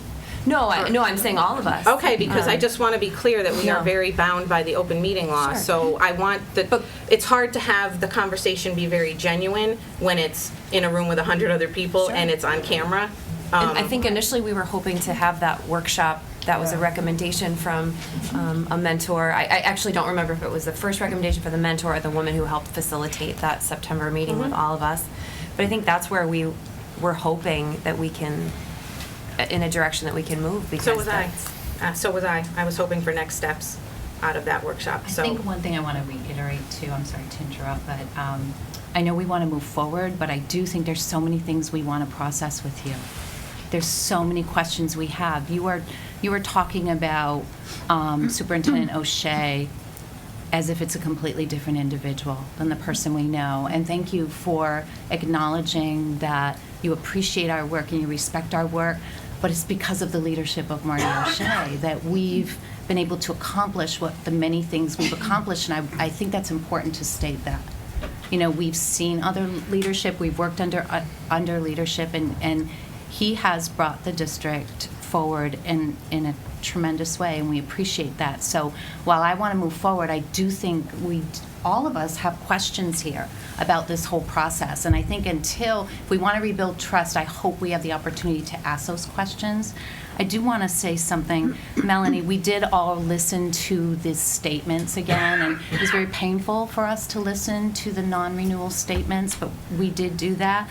But Melanie, what resonated with me is you talked about the humanistic qualities of leadership, and that's something that's always been really important to me as a principal.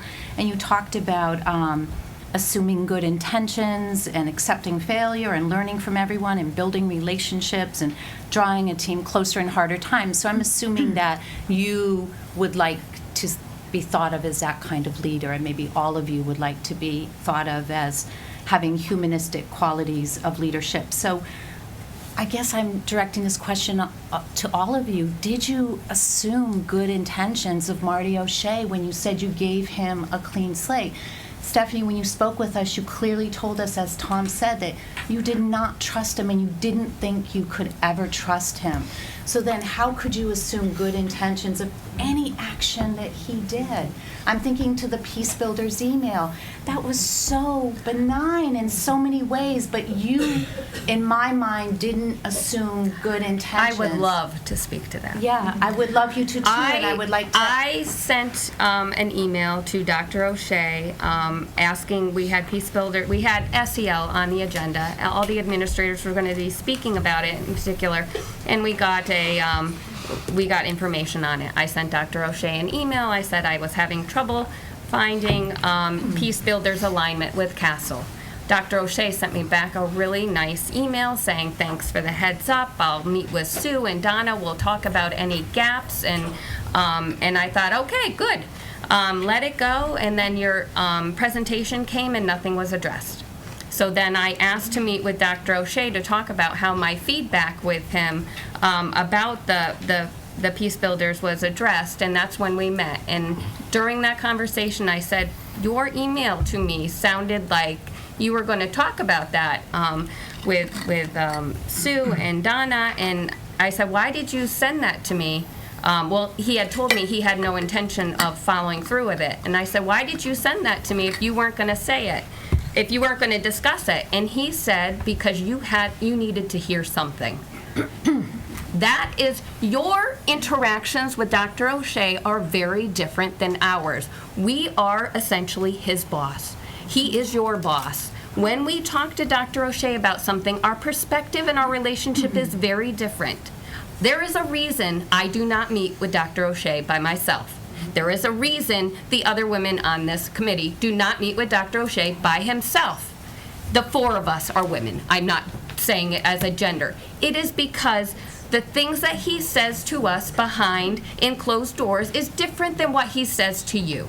And we like to have someone there when we have these conversations. So we have someone with us to speak about what he said. So I have 2 other witnesses that he said that, because I know it's a he said, she said, and you're not going to believe me and you're not going to believe the other 2 people. And when we talk about the wellness, you're not going to believe me and you're not going to believe the other people, but you're going to believe his 8 employees. And that's how this relationship goes.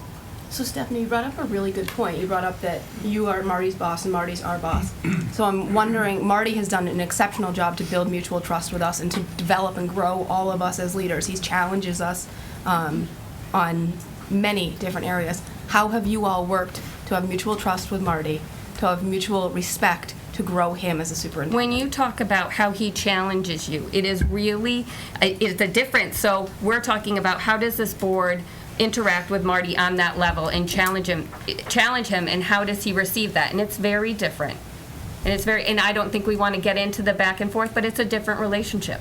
It is, but where's the responsibility on your end for that difference in the relationship? Where's your reflection on how that could have been improved? Every time I have tried, one of the things that I was doing was giving him a heads up on something ahead of time of my concerns so that it wasn't brought to the presenters at the time. And so his response to me was really appropriate. I thought, okay, great. And then he told me that he just said it because I needed to hear something. We did have that conversation. I don't recall saying what you just said, but we did. 2 other people in the room. This is how it goes. We had a lengthy conversation. See, that's what's missing here from what you just said. Marty and I, he didn't just forward me that email. We had an extensive conversation. I asked him to forward me the email. He told me you were very offended by my email, and he was very offended by the email. I didn't speak for Donna. I said You did say Donna was offended by my email. I said I found it offensive. It wasn't a question, it was an assertion, and in the email. So I know we don't want to go back and forth like this, but I guess I'm going to go back to my question. Were you able to assume good intention? I absolutely was, and I was sucker punched time and time again. Every time I gave him the benefit of the doubt. Every time. And there's only so many times you can do that. And I would say that doesn't need to just be directed at Stephanie. That's not. And I didn't. I posed it to everyone. I would say that that's a fair question, and I cannot stress enough to this admin team how diligent and how hard I have worked as chair this year. I have bent over backwards. I have given feedback to the superintendent, sandwich feedback, up and down feedback, sideways, any way you can imagine giving feedback. I've been giving feedback since, I don't know when I was elected as chair, June something. I give him feedback in our personal meetings. I gave him feedback in evaluation sub-meetings. When you ask how much work have you done or what have you done to on this side of the equation, a tremendous amount of work, of my personal time, of my effort. I, in fact, said to the superintendent 2 months ago maybe, no one needs you to succeed in this district more than I do, Marty. Please, listen. And he said in response, thank you so much for telling me that, Beth. Thank you for trusting in me. So I have been building that bridge the entire time I've been serving on this committee. The entire time. Armand. And I believe that you think that, Beth. I guess from a... No, I know that, Armand. I know it. From a social, emotional perspective, though, we're not hearing... I still don't think we're hearing their side of what they're saying. They're saying they're not being heard. And I think the community as large is saying they're not being heard. We're hearing platitudes of, I've done this a lot, I've done this tremendous. But what are those steps that were done? What were the specific coaching that we gave to Marty from February on that was meant to build him up as opposed to look for issues? We have documented school committee saying, I don't trust him back before we say we're going to build a bridge and work with him. How do we have to settle that with the community at large, with the concrete examples, or it just becomes platitudes.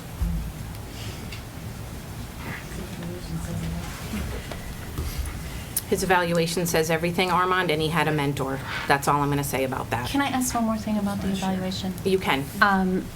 Marty had a improvement plan, and it had several components to it.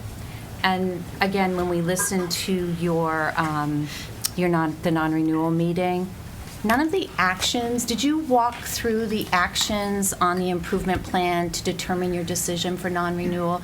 Because when we do evaluations with teachers, there's always very actionable goals, and we will walk through those with the teachers, and we'll look at evidence.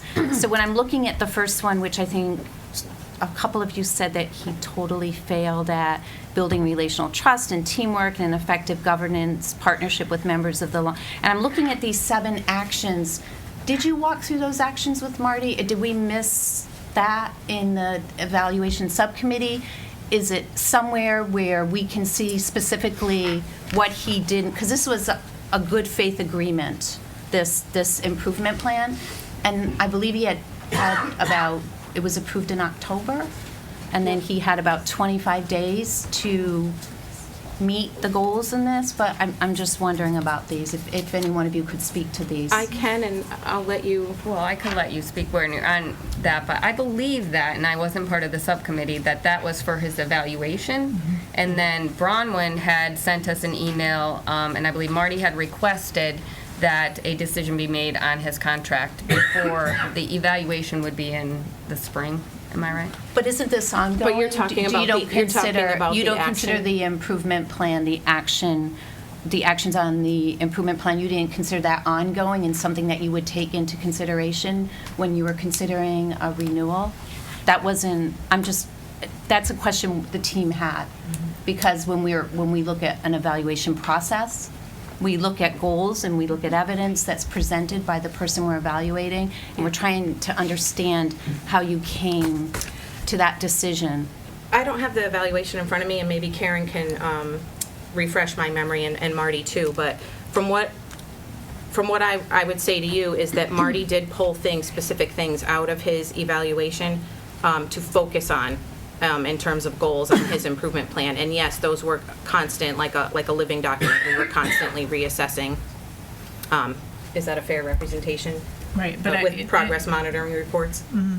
And then I would say, to echo what Stephanie said, that document would be looked at for a mid-cycle review. It's looked at each eval subcommittee for the mid-cycle review, and then again for the final review. But not for the decision for renewal. I mean, parts of it could be looked at, but because he wanted us to look at his contract so early, it's difficult to look at a document that's only 25 days old. Right. Marty. Oh, sorry, Melanie and Well, then Marty. I did make specific reference to that because I went back from the beginning, from the superintendent search qualities to the job description, to his contract, and I'm 7 or 8 documents, and followed through continuously to the self-improvement plan. So I did make specific reference, and I don't remember offhand, I don't have it in front of me, but I believe it was something to the effect of that, building the relationship and the trust and bridging and so forth. And what I had heard in that sub-eval meeting led me to believe that he was not meeting that particular goal, which is very significant and very important to what had occurred over the past year. So I did reference that. And I also mentioned, everything was said in the sub-eval meeting. Everything that I heard, I used that to reference that self-improvement plan, that particular aspect. And Marty? So I guess what's troubling to me, or what I fail to understand, is I started July 1, clean slate, moving forward, put the evaluation behind me, and expected and anticipated that clean slate. And when we look at the evaluation meetings that we had, and these are public meetings with minutes, there were commendations and some benign, generally, recommendations. And it seemed to me that the timing of things was troublesome to me, remains troublesome. It was right about the time that I began to ask about my renewal is when two issues popped. One related to the Wellness Committee, and one related to my handling of the Peace Builders email. And as far as I know, there was no other issues that were discussed in the evaluation subcommittee that were serious enough in my mind anyways to suggest that I was headed towards a non-renewal. So I think you heard the administrator say in recent meetings that July, August, September, October, I was not really uttering a word to them about, where I stood with the school committee, because in my mind, things were moving along pretty well, and I was not, actively trying to, drive a wedge. I was emphatic in my message to them that we're moving forward and that we want to do our part to build the bridge. We're going to do the presentations that are necessary. We're going to participate in the trainings that are necessary, et cetera, et cetera. And so I thought things were going well, and I think the documents confirm that. And then the Wellness Committee issue popped, and then the handling of the email issue popped, and those, for me, still remain the only two things that are documented that I'm aware of that led to my non-renewal. Unless I'm missing something there. Well, I would just like to say that those are the same feelings that at least I had September, October, June through October. I thought everything was off on the right track myself. So I did wipe the slate clean. Until the Wellness Committee meeting. Well, I sat in that committee meeting, but I also attended the sub-eval meeting, and there were other things that came out in that meeting other than just the two incidences that you referred to. And when I see my chair and my co-chair make the statements that they made against you, and knowing what I went through last year with last year's chair and co-chair, that's pretty much about all I need to hear. So when you start repeating, when you start showing a pattern of behavior of things that it is, oh, here we go again. So if you, as I told you then, if you asked me then at that moment with what I was hearing from them and the fact that we were now on this again with a second chair and co-chair, that certainly impacted me in my decision. But I did not have those feelings up until that meeting when I was pretty shocked about what I was hearing. Stephanie? To say a clean slate is, I'm not sure what you mean by that, because you have an improvement plan. So an improvement plan indicates that you need to reflect on what happened last year in order to improve. So when you talk about a clean slate, I'm not sure if you're just, what exactly you mean by that. That was the message that Beth had conveyed to me, that I was starting with a clean slate. And that was echoed to me even again recently, that we started with a clean slate. Yes, I was giving you another chance. Yeah. Okay. Yes, I was.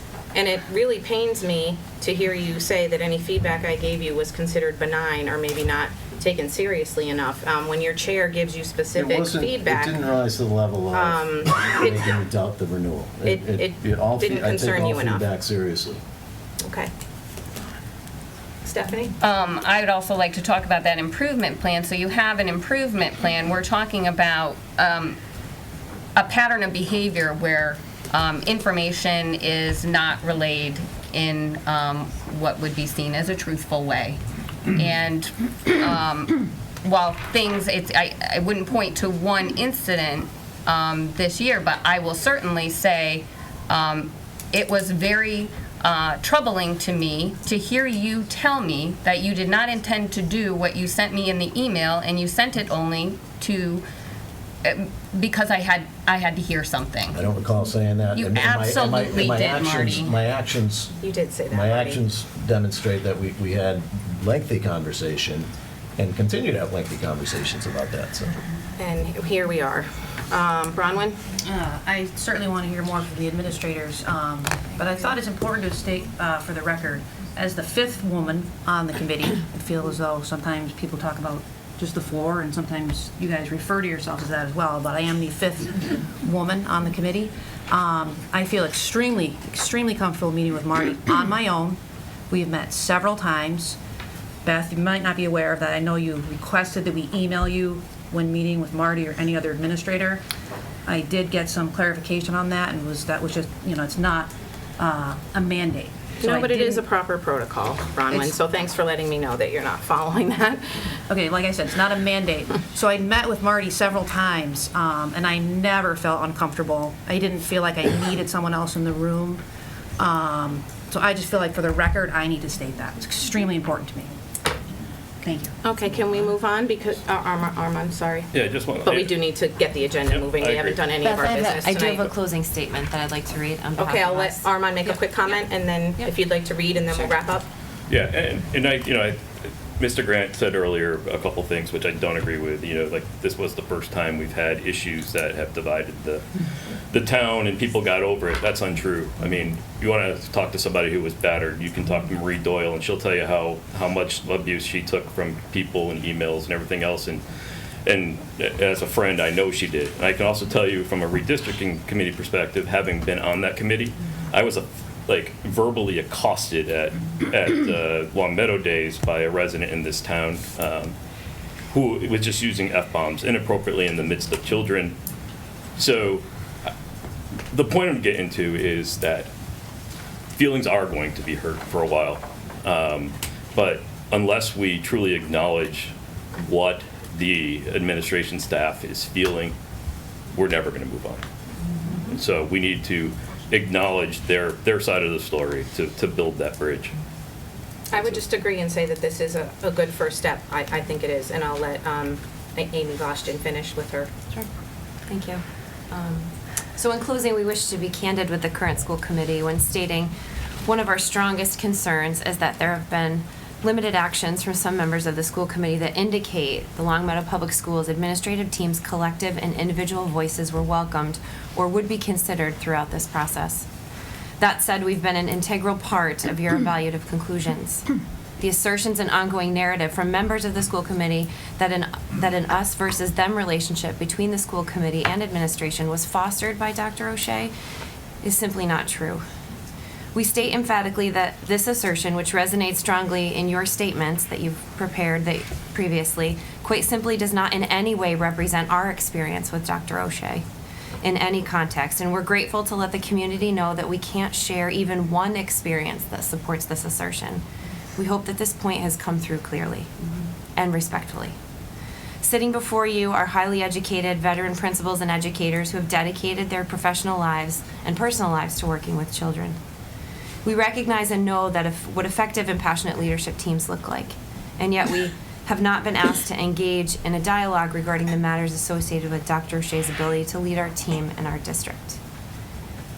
A decision to non-renew Dr. O'Shea's contract will have a lasting and perhaps far-reaching impact on our district, longer perhaps than the service that the current committee ends. We continue to state that under Dr. O'Shea's leadership, the district has progressed and flourished.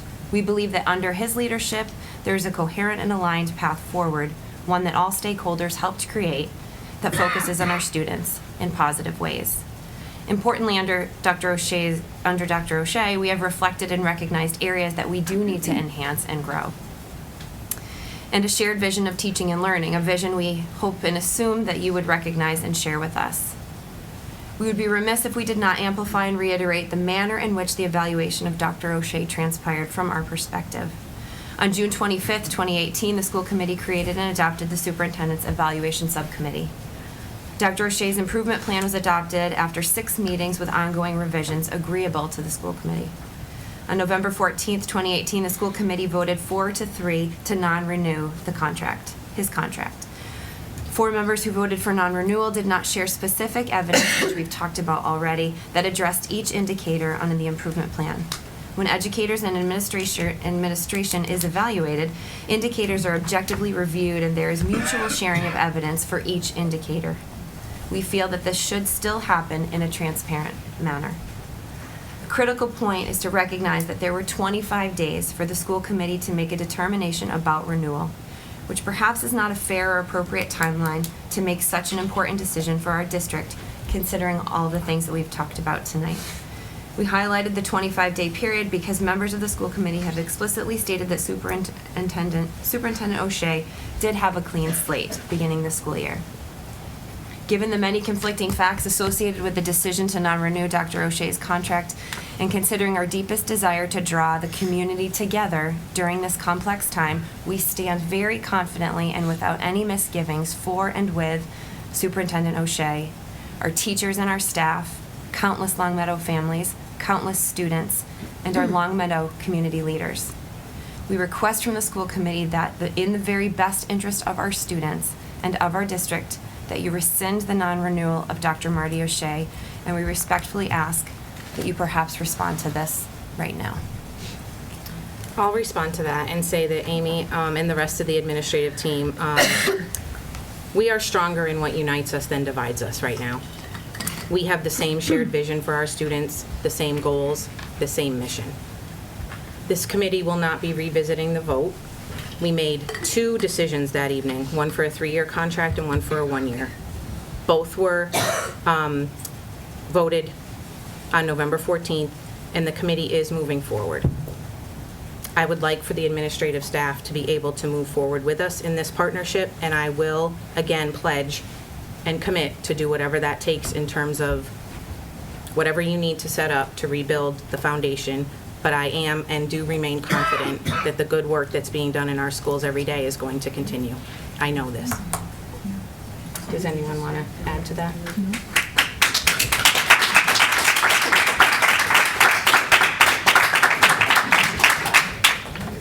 I thank you for your time tonight. I thank you for joining us. Like I said, I do believe continued discussions are in order, and I look forward to that. We'll see how that takes shape or form. I'm open to whatever possibilities. But thank you for coming. Thank you. Thank you. Thank you.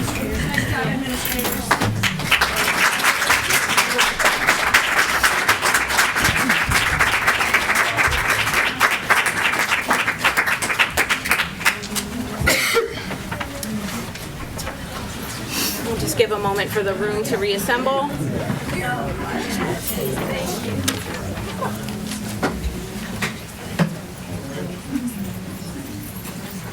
And so that we can move the meeting along, I did go over the timeline, but I think it was well worth it to start to have that discussion. We can move into the administrative reports with the superintendent's report. There is a written report in your packet. I would highlight the many meetings that are coming up, many of which are specifically reflective of my annual plan. We have a meeting of the high school start time task force tomorrow. Admin team is having a sort of a mini retreat tomorrow at Bay Path University. One of the things that I've been trying to be purposeful about, and I wish the committee would recognize, frankly, is the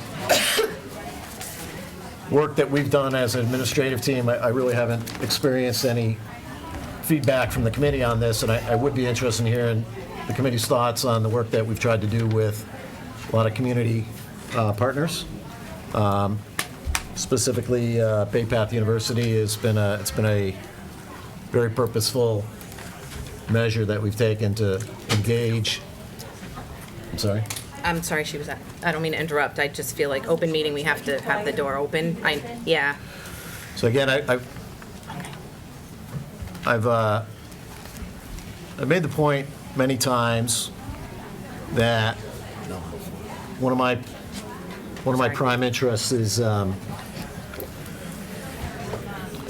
strengthening the partnerships that we have with a lot of key institutions in the community, to the benefit of the administrative team, to the benefit of our students. And we've been very purposeful about that with a lot of community partners. This year, Bay Path University. It's something that I hope is acknowledged, at least to the benefit of our partners at Bay Path University, by the committee. Negotiations are ongoing. We have a session Thursday, January 10th. Thank you, Sue, for your part in organizing that Metco social. One of the things I think that I wish we had perhaps acknowledged more frequently is the work of the report card committee. It's meeting Friday, January 11th. Task ceiling task force, January 15th. Tom and I have been regular attendees there. Calendar committee, January 22nd. Health and wellness panel, January 22nd as well in the evening. So the special programs committee has assembled a panel of local experts, community experts, folks who have an interest in an important message about health and wellness. And so that panel will assemble on Tuesday, January 22nd at the high school in the evening, 7 p.m. I think it is, and we hope to see a great turnout from all. MASS, I'm an active member of the Massachusetts Association of School Committees. It's Midwinter Conference, Thursday, January 24th. And then one of the other things that I'm hoping to see through to fruition is the establishment of a Parent Curriculum Advisory Council. I don't believe it's existed previously. We have a meeting Tuesday, January 29th.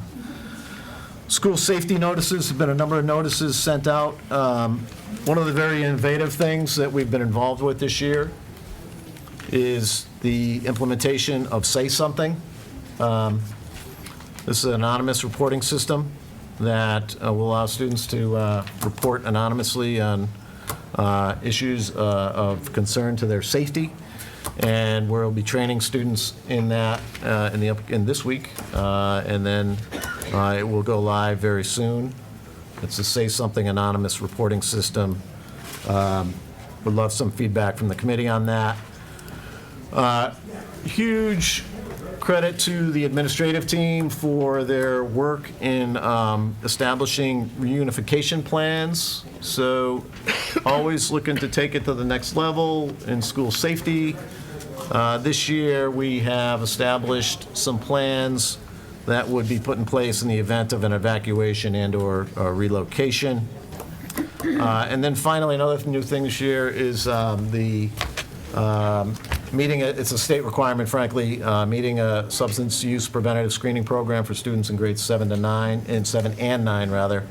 Our nurses will be engaged in a conversation-based screening program to engage students in conversations about substance use. It's been found to have a really strong preventative effect.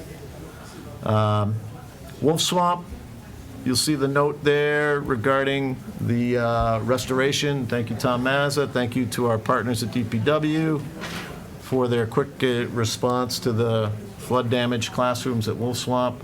I think we're back online. The art room was the last room to come back online, mainly because of the relocation of supplies and equipment. And then also, Chief Dearborn notified us that his department had received a grant to promote fire safety education, and the provisions of that are in your report as well. So a lot of great stuff happening. Appreciate everybody pitching in, and all of those things reflective of, I think, of our district improvement plan, school improvement plans, my annual plan. Hopefully that's seen in that calendar of events. So. Any feedback or questions or comments? Okay. Thank you for sharing that report. Oh, sorry. Did I miss? Sorry, Bronwyn. Oh, that's okay. I just wanted to say I've heard a lot of people talking about the See Something, Say Something, anonymous reporting. Very excited that it's in the district, and just all positive feedback from everybody. There's only 2 districts in the state that are using that online reporting platform that I'm aware of. Anyways, Georgetown and Ashland, I think. So I think we're at the front edge of putting that tool in students' hands. Thank you. Yeah. Okay. we can move on. I have no official chair report this evening. Breggy, do you have a student representative report you would like to share with us? Yeah, like Dr. O'Shea said, we have the Say Something, the assembly for that on Thursday. Also new next week is the Students Against Destructive Decisions is having a Zen Den. And it's like the week before midterm, so they're like doing things where students can come during like ice, and then they have like a number of like relaxation techniques like a therapy dog, yoga, coloring. I think they have like tea and like hot cocoa, and yeah, that's all. And you said that's right before midterms? Yep. Nice. So, yeah, next week. And that's a drop-in during ice when you feel like you need to utilize it? Perfect. Anyone have any questions for Breggy? Thank you for sharing your report tonight, Breggy. We can move on to our subcommittee reports tonight, and we'll lead off with the Finance Subcommittee. So, Finance Sub met on December 17th, but we voted to adjourn. There seems to be an increase in interest in recording and airing the Finance Subcommittee meetings, so I asked for it to be put on the agenda so that we can talk about the scheduling of that and how to make that happen with LCTV. We did get some dates, but what I'd like to have the committee consider is having finance, especially during the budget time, and given the amount of interest, is have it woven into our larger meetings. So then it'll be taped and everyone will have access to the information. I'd like to open that up for discussion. Armand? Yeah, I guess we had the question of why are we concerned about the taping? I mean, in full transparency, what do we care? Well, full transparency, it would allow everyone to see it. So if one person wants to take a video, then they just have it. So full transparency would be airing it and taping. Nobody, okay. Oh, sorry, Armand. Nobody's saying that we can't. I mean, there's no law that requires us to make it available to everybody, is there? No, there's no law, but right, so as long transparency- as they're recording it, why would we care? Like, if they have a personal copy of it and they're going to show up, they could sit there and have a stenographer there and it would have the same effect. Go ahead, Stephanie. I would want us to also, I would want other committee members who are not on the subcommittee to be able to see it, not just to have one. So I think in the interest of having everyone be able to see it, generally in my experience in professional practice, when one person records, generally the other person does, so both have a copy. It would behoove the committee to have the same information as the public, and I think for more people in the public to also have the information. So it just makes sense to me to air it and tape it. Right, and I would just, before you comment, I would add that I think maybe it comes under the question of if one person does have my thinking is if one person does have a recording, how do we access that? Like, how do we get that file or share it? So I would just be thinking about that. But Armand? Yeah, I mean, I guess there's no law that says we have to have access to it. And the other thing I think is that I'm coming from a position of trust of my fellow school committee members that their version coming out of that committee is going to be the version that occurred. So if somebody else is recording, I mean, the Finance Subcommittee is one of two standing committees within the school committee. The other ones are all ad hoc committees. So it's important enough, especially in this budget season, that like it's killing me we haven't had a meeting yet on the budget, that I don't see it being a part of this because there's a lot of work that goes into it before it comes here. That's just my view. Karen? Is that I understand I understand both perspectives, but I do think that if one group of people has a recording, it doesn't benefit us in any way to not also have that recording. And if we don't have availability with our phones or whatever, or we don't have a big enough room, maybe we can think about moving it to the BTC or having it here with streaming into the BTC or some other way to, you know, if you're not comfortable with it being live streamed. I do think that it behooves us to have, if somebody else has a copy of what we're saying, we should also be able to refer to that copy. Melanie? And I don't think it's a statement of trust and trusting your fellow subcommittee members in terms of what was said. We just sat here and listened to everyone present two different perspectives on just about everything that has gone on in the past 2 years. So even a group of people, whether they're your fellow subcommittee members or not, may see things very differently and have different recall, which is what we witnessed tonight. And, you know, as I mentioned, that, you know, there are things all out, social media, and so just because 8 people stand up and say they see something one way does not negate how I see things. So I think that goes to the point of if one group is going to be recording you and using your words, that you should also have access to that. Stephanie? I would also just say, given where everybody is right now in the community and the interest, and particularly with finance, I think it would behoove everyone to be privy to the discussion on the finances. So that's another reason. I mean, it's unprecedented, and as far as I've been on this committee, to have people so interested in finance or subcommittees. We typically have nobody there. Nobody even knows the meetings exist. So this is really new. This interest is really heightened, and I would prefer for everyone to have the information, especially when you're talking about the budget. They can go into the hearing, the public hearing, with more information, and that's why I really wanted, to bring it to the full committee, just so that discussion can take place among everyone. Bronwyn? So I do understand what everyone's saying. One concern would be if a meeting was set up and then for some reason or another taping wasn't available, and then the meeting doesn't take place. You know what I mean? If that were to happen, it's obviously unlikely, but that would just be one thing. Like, it seems like by the finance meeting getting canceled was not, it's kind of puts us at a disadvantage in terms of the budget. So I was just thinking, a backup plan would be helpful. Well, I think the discussion is to envelop, to bring finance right into the full committee. That way we don't ever have to worry about it not being taped. But also to Armand and Stephanie's point, I support that idea. I think it's a great idea, because one thing I would love people in this town to start paying attention to is our budget and our economic viability and sustainability as a community.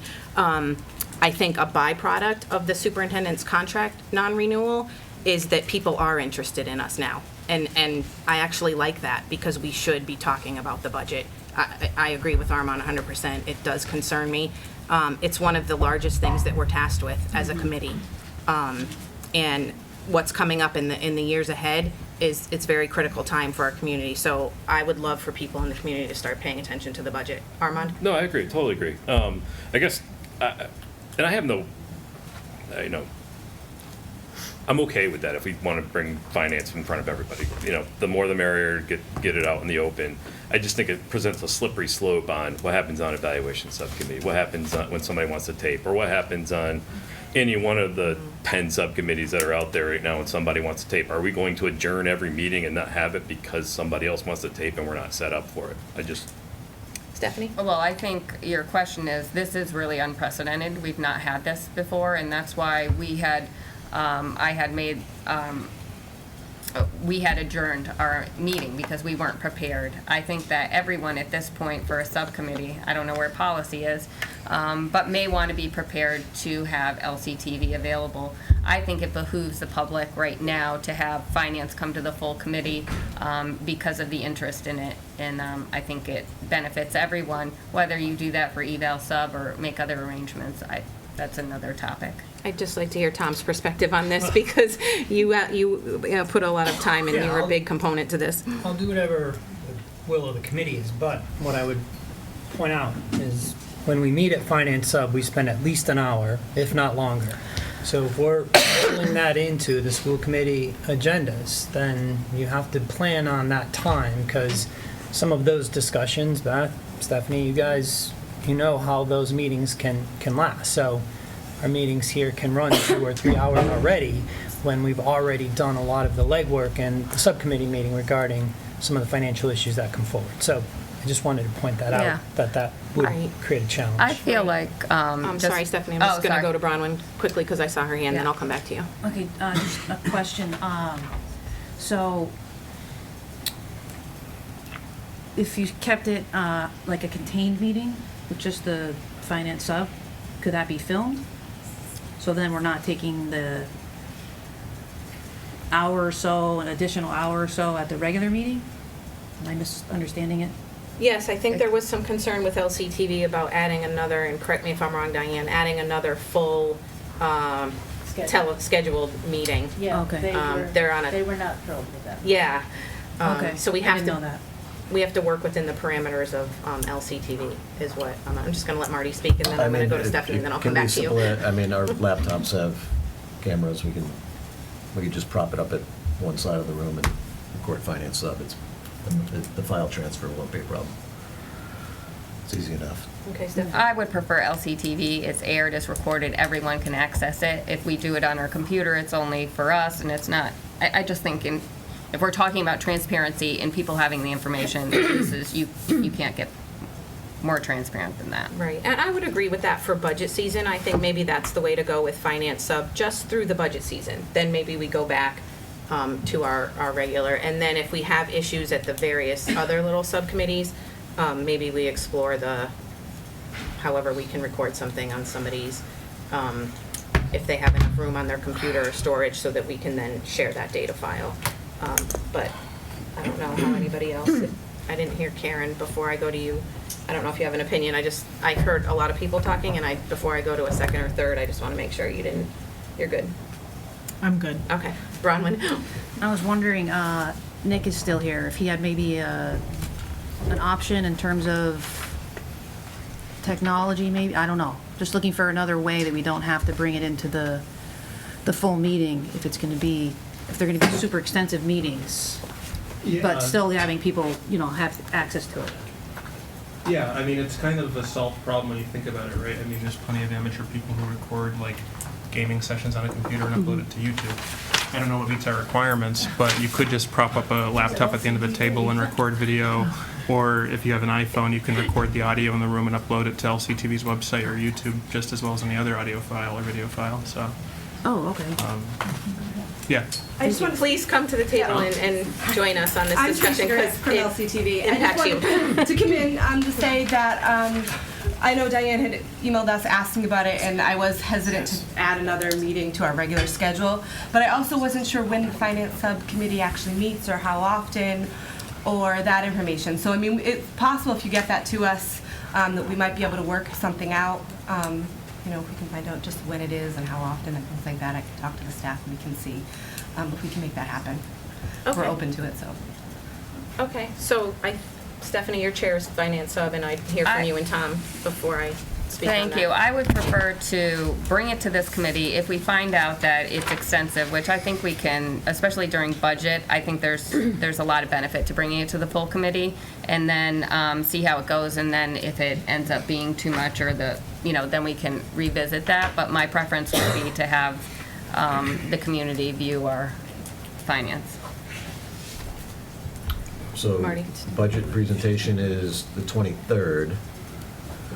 So we'd have to have a full committee meeting before then, if you go that route, right?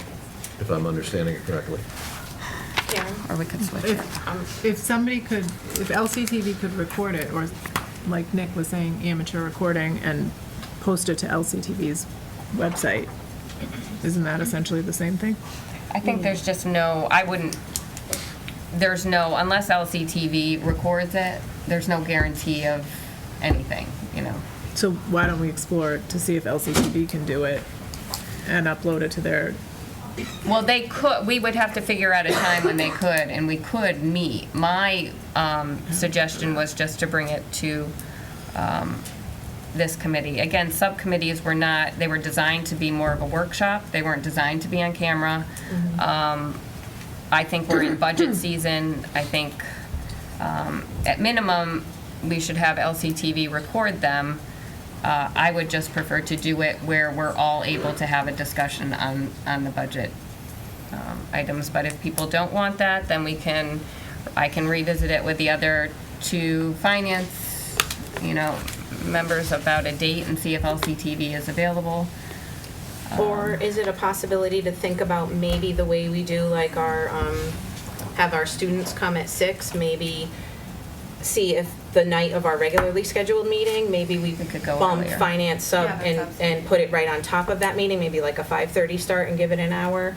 And that way you're recording us anyway at 6:30 and we That's just. for sure doable, absolutely. Um, That's the way. I think that seems like a reasonable request. Armand? I think that's reasonable. I would hope that we only do that for the budget season. And I think the other thing that comes up with Finance Subcommittee is having the flexibility to do a posting within 48 hours as information changes during the budget season. I mean, Tom, it's been my experience that things change on a quick basis, and you have to set up a meeting pretty quickly during budget season. It's still 48 hours. It's still 48 hours, but getting the whole committee together within 48 hours is harder than 3 people.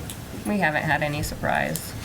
But Tom, I'll let you speak to that. Well, I think some of the challenge will be preparing items for the school committee agenda without knowing what direction the finance sub has taken. Right. So usually the finance sub have been on off weeks of school committee so that we can deliberate and then make a recommendation that then informs the information that's placed on the school committee agenda. So a finance sub, the night of a school committee meeting, is not going to necessarily provide us the opportunity with the information to disseminate to the full committee for an opportunity to review it and then make a decision on it. Right, especially if we have recommended motions that come out of that Sure. subcommittee. Karen? My suggestion would be to work with LCTV, see if you guys can get a finance subcommittee meeting before. If you can't, worst case scenario, do it before the meeting. It's not the best, but I mean, try your best to get a meeting beforehand. That would be my suggestion. I think it's a great suggestion. I like that. Yeah, and I think that, I would agree with that and say that we try to set that up before the 23rd, which is our next regularly scheduled school committee meeting. And would you like me to contact you directly? Yeah. And we can work on, it's a small subcommittee, so it's not like we have to coordinate a ton of calendars to get it done. But Stephanie? And I think following that, it may still be possible to do it before the meeting, because I think in previous years, they would meet the same day, so the information is just brought forward, whatever. There's not a whole lot there's nothing that happens in between our meeting and meeting with school committee, so. Okay. So thank you for coming in to share that, and I will definitely be in touch, likely tomorrow, so, because we're on a tight time frame with that. Thank you. Sure. Okay, so I'll make sure I go ahead and do that tomorrow. That takes care of everything we needed to discuss, Stephanie, in Finance Sub? Yep. Okay, so Policy Subcommittee? So we have 3 policies that were posted for greater than 30 days. We did get public comment on that last, well, actually, when we were setting the agenda to approve them, I did get a comment that day. And it was regarding the minutes, BEPG, and the comment was that 48 hours is not enough advance notice on minutes. So just some background information on that. Our current policy just states that the information will be made available prior to a meeting. So that's how, non-specific our current policy was. The recommendation came down from MASC, so that's taken from their policy that we allow 48 hours. So I think what the committee, had discussed was that there was no guideline, that you could simply hand someone something right before a meeting. So we went with what is a normal protocol of the 48 hours for both the agenda that we post. We followed along with that, as well as what MASC recommendations are on their website, which is the 48 hours notice. So I don't know if we need to discuss that more to see if we're going to stay with that 48-hour time frame as recommended by MASC. The other 2 we did not receive any comments on, KEE and KEB. So we have recommended motions on KEB and KEE, and then I guess I would open it up to the full committee if there's any. Actually, I don't see KEE on this agenda. Is it because it's just being removed? Yeah. So we don't, Where? oh, so. Oh, my goodness, thank you. Yes, I'm sorry. I totally missed that. Okay, sorry about that. So, yeah, there are the three. So Yeah, you want to? I move on the recommendation of the policy subcommittee that the school committee approve policy KEB, public complaints about school personnel as presented. Second? Any discussion on the motion? Seeing none, we can call for a vote. All those in favor? Any opposed or abstaining? Abstain. Abstain. Abstain. Just want to make sure you got all of that. So 2 abstain. I didn't see Stephanie. I approve. Yes. Okay. So the motion passes? I didn't see. Okay. Go ahead with the next one. I move on the recommendation of the policy subcommittee that the school committee approve the removal of policy KEE from the policy manual. Second? Any discussion on that? Seeing none, we'll call for a vote. All those in favor? Any opposed or abstaining? Abstain. 1 abstention. Motion passes. I move on the recommendation of the policy subcommittee that the school committee approve policy BEDG minutes as presented. Second? Any discussion on that? Seeing none, we'll call for a vote. All those in favor? Any opposed or abstaining? Motion passes. Okay, thank you for your work on the on those policies and bringing them forward. We can move into our ongoing business tonight, which is the superintendent search. So I'll update the committee on the RFP. So on the 18th of December, we had met and we put together the RFP. It is officially out and posted for potential vendors to go ahead and send bids in. The town manager, Stephen Crane, will be the official in receipt of all of the bids. So Stephen will be the point of contact for that. Our procurement officer sent out, I guess he sent a list to you and I, Tom, of potential vendors. And then I put it out to the full committee if you had anyone else that may be interested in the search to send that information directly to Chad. So that's where we are in the process with that. I don't know if, Tom, you had anything to add because you were in with those emails. Yeah, no, I think It's pretty straightforward. So that's the process for that right now, and we will wait to hear from the town manager in terms of how we're proceeding with that. No other questions on that? So we can move on to the deliberation process for a search committee. So just wanted to open it up as the next step in that process would be for us to start establishing a search committee. So that is on the agenda this evening to generate any discussion from the committee in terms of the makeup of that committee and so forth. So I'll open it up. Karen? So I did a little bit of research, just looking at districts in Massachusetts who have recently undergone a search and what their search committees looked like. And typically it was like a 9 to 12 person committee. Usually it had 2 school committee members, 2 to 3 parents, 1 student, 2 to 3 teachers, 1 community leader, and then various districts depending on their size. So like I looked at Boston and Medford, but then I also looked at Charlton, which is a smaller district. So the larger districts typically just said school leaders, and that would be admin, principals, whatever. And so they usually had 2 to 3 of those. The smaller school districts would separate it out and have like 1 central admin and 1 principal. So my suggestion would be we keep to a similar format. Try to keep it around 12 so it's not too big, too overwhelming, and a similar makeup. Well, I appreciate that research, and I think I would echo that sentiment. I think that's, my focus all along has been that we have a good cross-section of our stakeholders, and I think that's a good representation. But I'd be willing to hear if anyone else has any feedback on that, or if anyone would like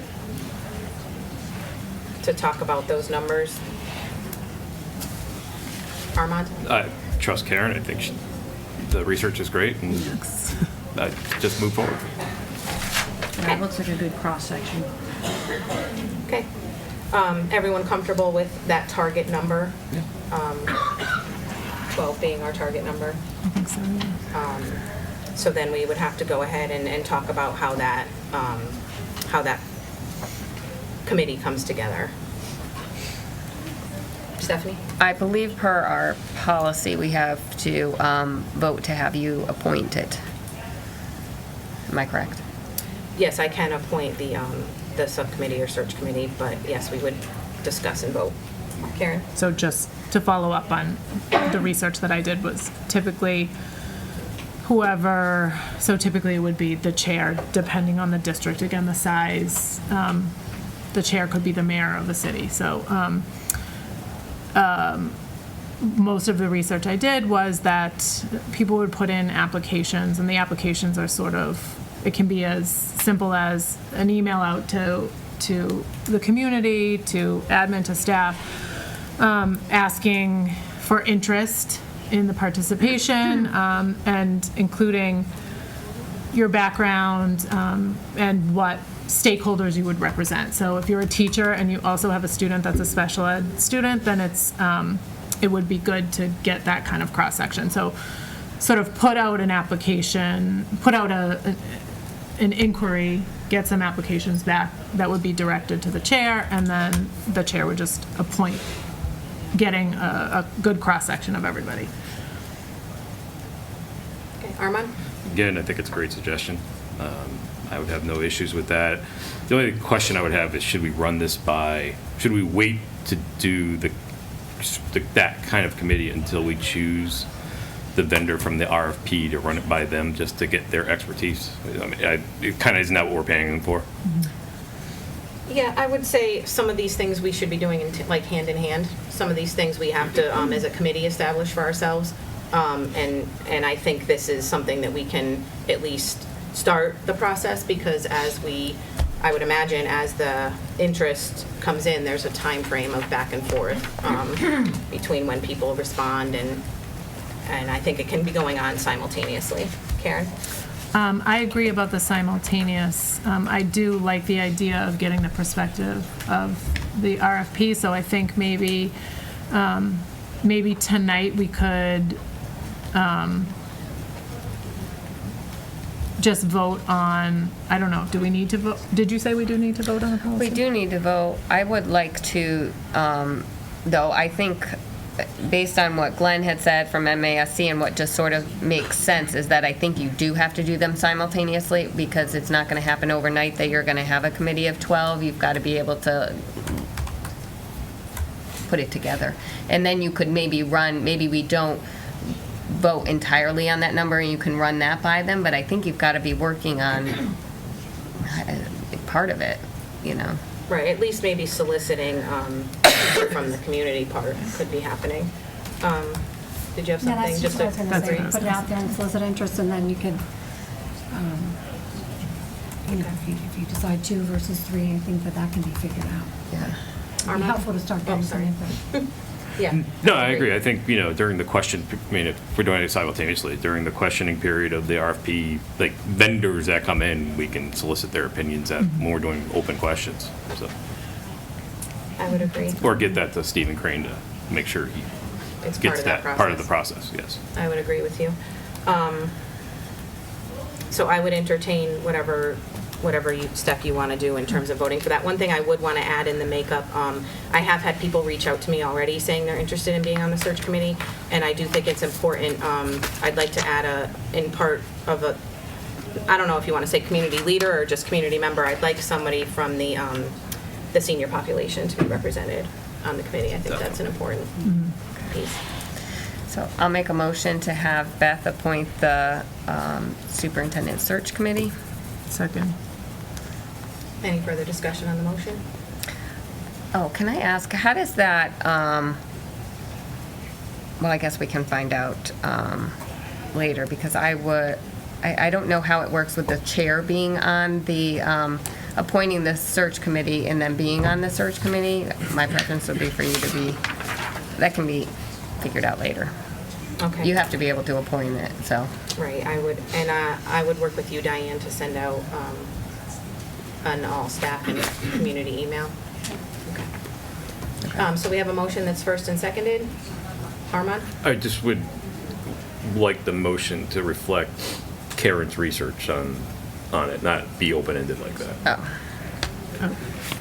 Like the number, the 12, and how it was broken down. Oh, more specific to the exactly, motion? yeah. Gotcha, okay. Do we want, the reason I left it out was because you wanted consultation with the vendor, but we could say a cross-section Unless, 9 to 12, or did we want to Right, we say could 12? put a range, a Okay. target range. I'll amend my motion. Okay. To have Beth appoint the superintendent search committee comprised of a range of 9 to 12 people, a cross-section. Do you want me to read through all of? No, I would just say a cross-section of all stakeholders in the community. There we go. Still need a second. on this. Okay. So I have the motion first and seconded. If there's no further discussion, we can vote on that. All those in favor? Any opposed or abstaining? So the motion passes. I will go ahead and get to work on that tomorrow. Bronwyn? I just had a quick question. How do you get to the community members? Like solicit their, I guess, applications or so? I was just curious. Seems like it could be tricky, you know.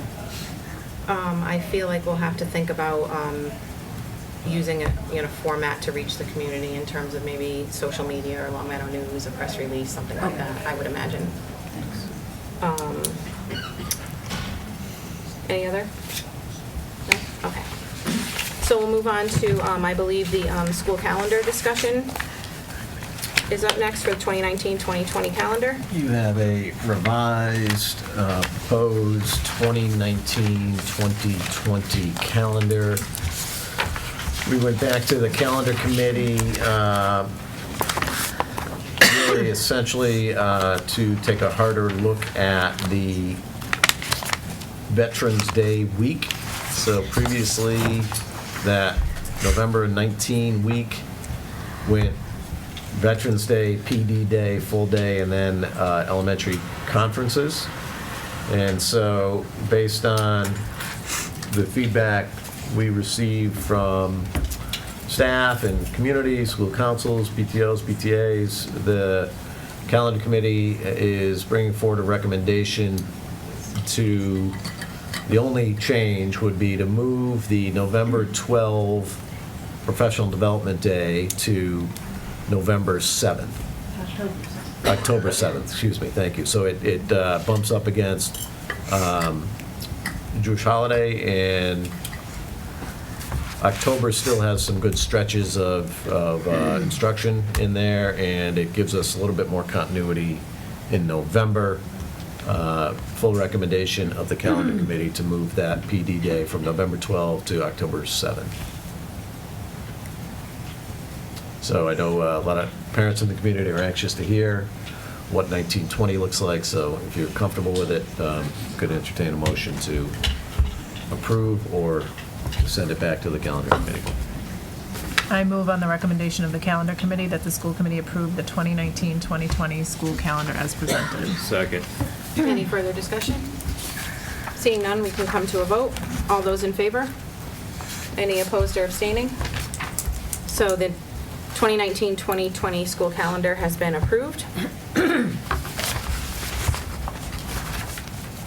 Under new business, we do have discussion and vote on a recommendation of Article 2 at the special town meeting on January 17th, 2018.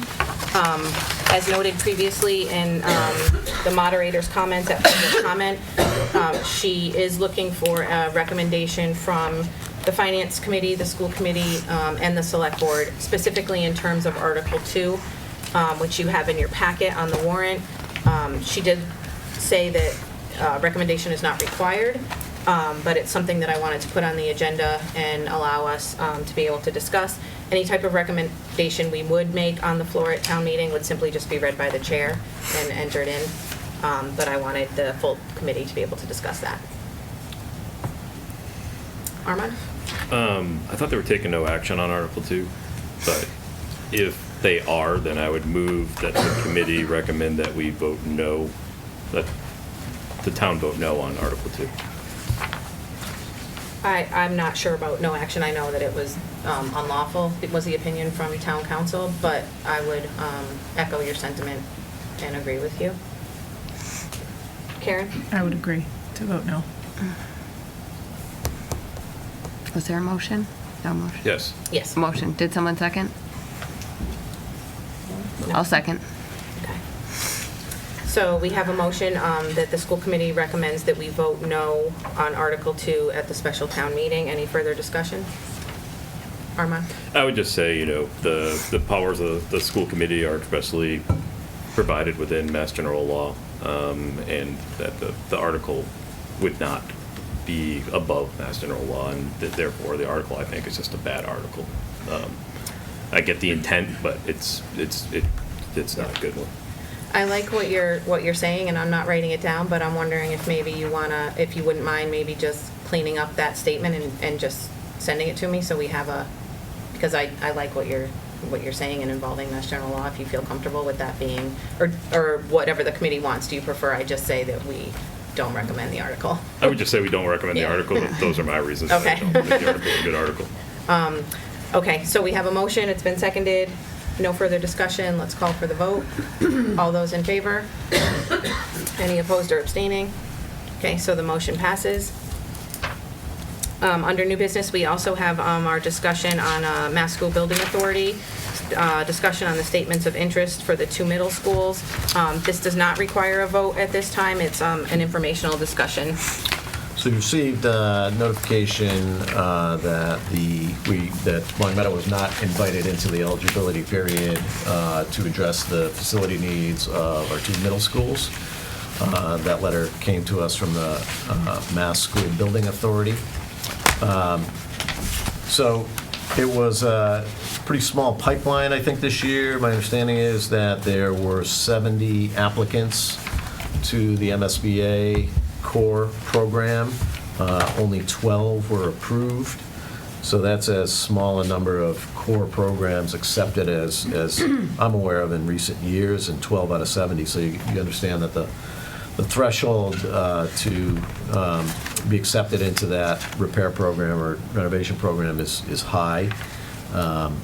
So what we need right now administratively is some sense from the school committee whether you want us to prepare the vote language for your next meeting to either vote to submit the SOI once again or not. So as you recall, the vote language is extensive, and it's a template that we would have to fill in. So if we could bring that language to you at your next meeting, you could consider it. If you voted to submit again, we would have to have the SOI submitted by April 12th, 2019. We would bring it to the committee for approval. It would also have to go to the select board for approval as well. So just looking for some direction from the committee on that, sort of some sense of the committee whether or not you want us to bring that vote language back to you at your next meeting. And if there's any additional information you need to make that decision at your next meeting, let us know and we can prepare that as well. Karen? Tom, can I ask your opinion on the accelerated repair program? I know we had talked about it previously. Does our rejection change your opinion, or do you still think that we should just keep plugging away at the... I'd be concerned if we considered the accelerated repair program and how it would impact our project application down the road. So any investment in roofs, windows, doors might then hinder or delay approval of a core project. So it kind of puts us in a catch-22. Right. We have these significant issues with a number of the functions of the building, and they all need to be addressed. So I personally would probably continue down the path of a core project application. Okay. And do you know if towns ever do both of them at the same time? I'm not aware of Yeah, it. I think it would be incongruent. I think it's typically one path or the other. Okay. The other issue, even the accelerated repair program, even that pipeline is becoming more narrow, so they have raised the threshold for the age of windows and doors and the age of roofs and boilers in recent years. So I don't have the information on our windows and doors and roofs and boilers in front of me, but in 2019, they're talking about a 30-year threshold, 30-year age for windows and doors and 20 years for roofs and boilers. So even that is a pretty high standard to be accepted into that repair program. Stephanie? If I remember correctly, the SOI is written with Glenbrook as the primary school and Williams, even though they look at both when they come out. I don't know what the status is on the school, if it makes sense, if Williams has gone into more disrepair, if it makes sense to make that our primary school and Glenbrook the second.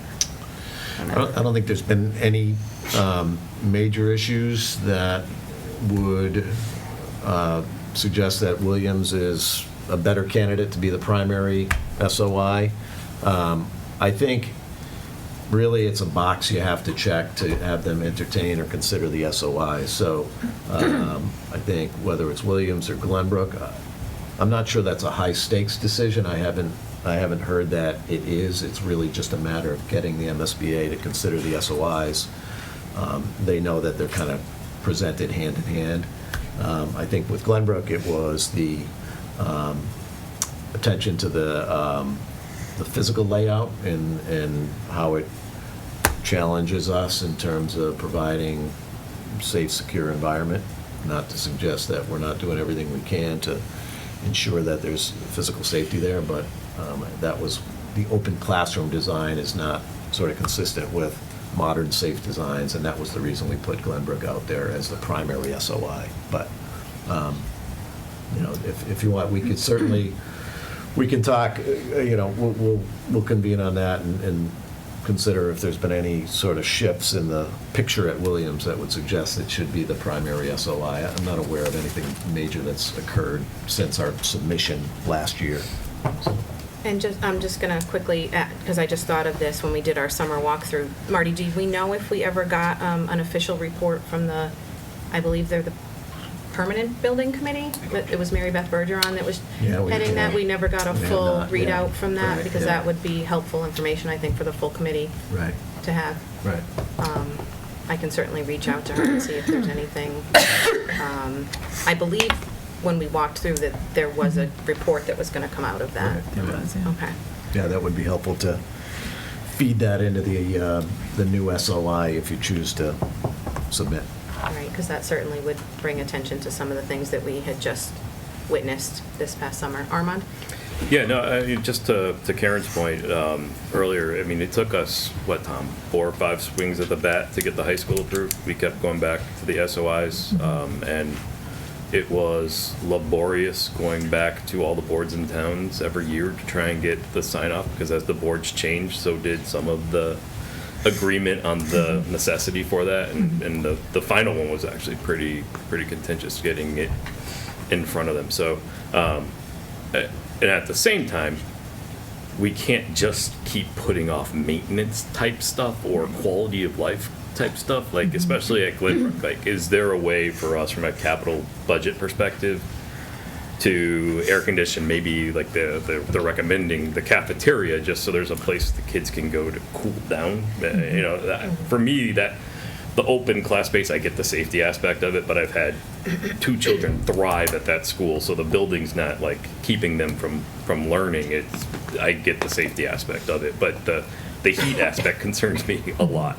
And from Williams, the physical plant, I know that there's been some capital recommendations over there that we've put off, and we may have to look or recommend some of those things because they just need to be done, because you just, on the off chance that something doesn't get done. And the accelerated program was before us back then for the high school, and we did decline to participate because we kind of felt it wasn't going to help us.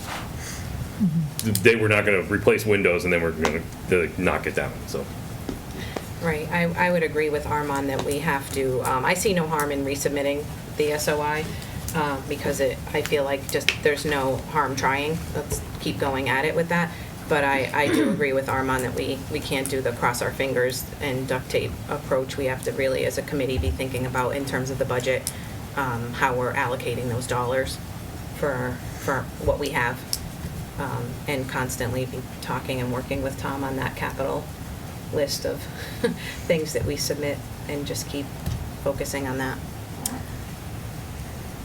So it seems like we are in agreement to move forward and bring that vote language for the next meeting? Okay. All right, so that leads us into the FY20 budget discussion, which will talk about the timeline of meetings and the upcoming budget hearing. We don't have much to be able to. Tentative timeline, Tom? We do have a tentative timeline. Currently, we're expecting to present the budget to the school committee at the January 23rd meeting. Hopefully, we will be able to have a finance subcommittee meeting before then to go through some of the considerations and at least the work that's been completed to date, and where it looks like we're headed in terms of our request for FY20. I think what's still up in the air would be the scheduling of a public hearing date. We're required to hold a public hearing regarding the FY20 budget request prior to the school committee's adopting of the budget. I think we looked at the week of January 28th or the week of February 4th, and I think what we kind of settled on was maybe the week of February 4th, that Monday, Tuesday, Wednesday, I think, were the dates that we were. There's like a doodle poll out right now. I think, yeah, looking to try to schedule. I wanted to give them choices. So I don't know if we have enough consensus on a day that will work that week, but we do have to advertise before the meeting in a local newspaper what the budget request will be. So I think we have to submit that to the Moderator in Long Meadow News probably by next week sometime, Diane, if my recollection. Yes, and actually the reminder actually reached out to me. Asking. Where they're at. Yeah, so as soon as we can settle on a date, that would help kind of determine when we need to get this information to those two publications. And Diane, did we leave the doodle poll open till the 11th? That's what I asked for responses, and I've got 1, 2, 3, 4, 5. Okay. I'm missing a couple. Okay. So hopefully if maybe by tomorrow morning we could get all those responses in, that would be great, and then we can not have to hold out at least until the 11th. And then I will work with LCTV and Stephanie as Chair of Finance Sub to get that scheduled before the 23rd. Does anyone else have any comments, questions? Okay. So thank you for that. And then the last thing on our agenda tonight is same as the previous. We have to discuss the open meeting law complaint, and there's a motion on the agenda to delegate responsibility for response to school council. So I would need to notify council. I move to delegate to school council the responsibility for drafting and filing a response to the allegations contained in the open meeting law complaint filed by Paula Leahy Welch on December 28, 2018. Second. Okay, so I have a first and second. Any discussion on that? Armand? Yeah, I guess I just had an issue with the language they said last time, that the committee had recommended this in their response, and if that's true, I'd rather see that response before it goes directly to the person presenting the complaint. Like, I don't believe our law firm can say they're responding on our behalf if I haven't seen the response before it goes out. Oh, you're just looking for the response to get forwarded out to the committee from the attorney? Before it goes to the plaintiffs. Okay. Yeah. Okay. All right, duly noted. Any other discussion? Okay. Bronwyn? Question. So, after they do a draft, wouldn't be able to provide feedback or ask questions about the letter that they all draft? No, that just gets sent to the full committee. We're just authorizing, you just authorize the attorney to handle it, and then it's completely up to the attorney to be able to do it. It doesn't involve the committee anymore. We just give them the responsibility to take care of it. So we're not gonna see it before? Is that what you were saying? Once the response comes back, I will distribute that to the full committee. Armand? Okay, so I guess my issue was on the last one, they responded, which I understand the holidays happen, but the response showed to me that the thorough investigation wasn't completed. They didn't even interview everybody who was in that meeting. So therefore, who's watching the lawyers to make sure that we agree with what's being responded in that letter?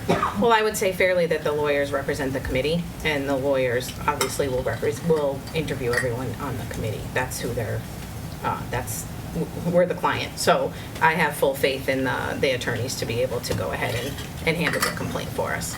So, Armand? But on the last response, they didn't even interview everybody that was I a don't think party we to the can. complaint. I don't think we can talk about the previous one.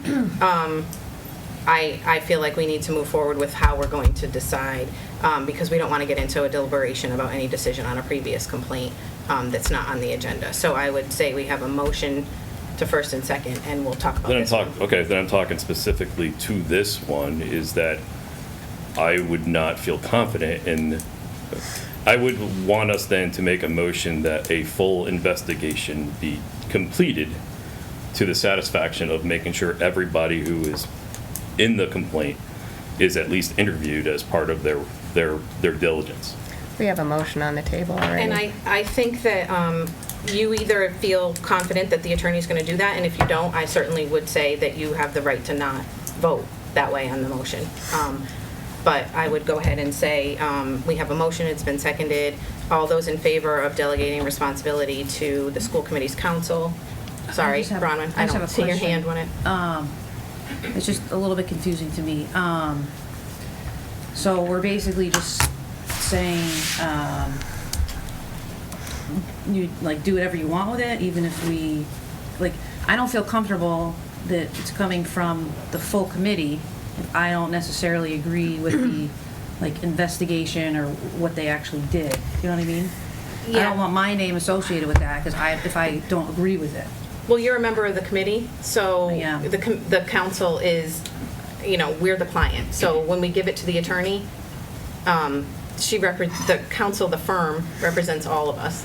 And if we're the client, we So- should be having some input, I guess.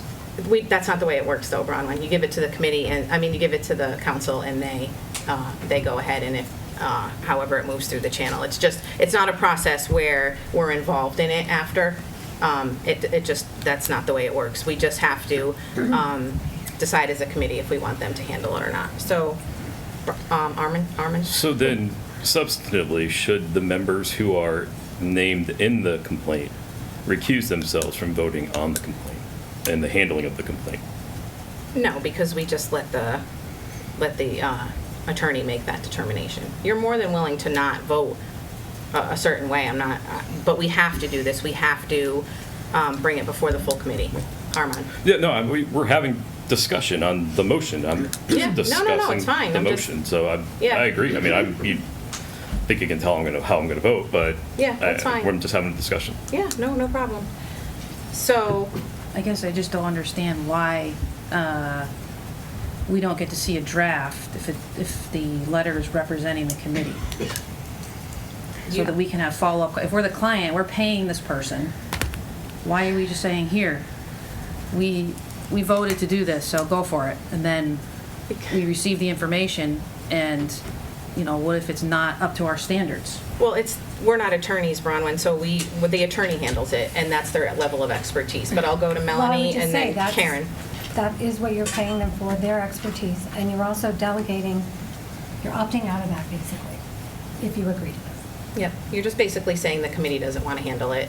And that's all I can say about that. Karen? I just wanted to say that I would not want to recuse myself because I would want the lawyer to represent me, as I would want the lawyer to represent anyone on this committee. Okay, so we have the motion, first and seconded. All those in favor of having school committee council deal with the open meeting law complaint from P. Welch. All those in favor? Any opposed? Okay, so 4-2 and no abstaining. So the motion passes to have the attorney deal with that, and I will notify council in the morning. There's not an executive session planned for this meeting this evening, so we do need a motion to adjourn. I make a motion to adjourn the meeting. Second. All those in favor? Any opposed or abstaining? Okay, the motion is adjourned. Thank you all for attending, and have a good evening.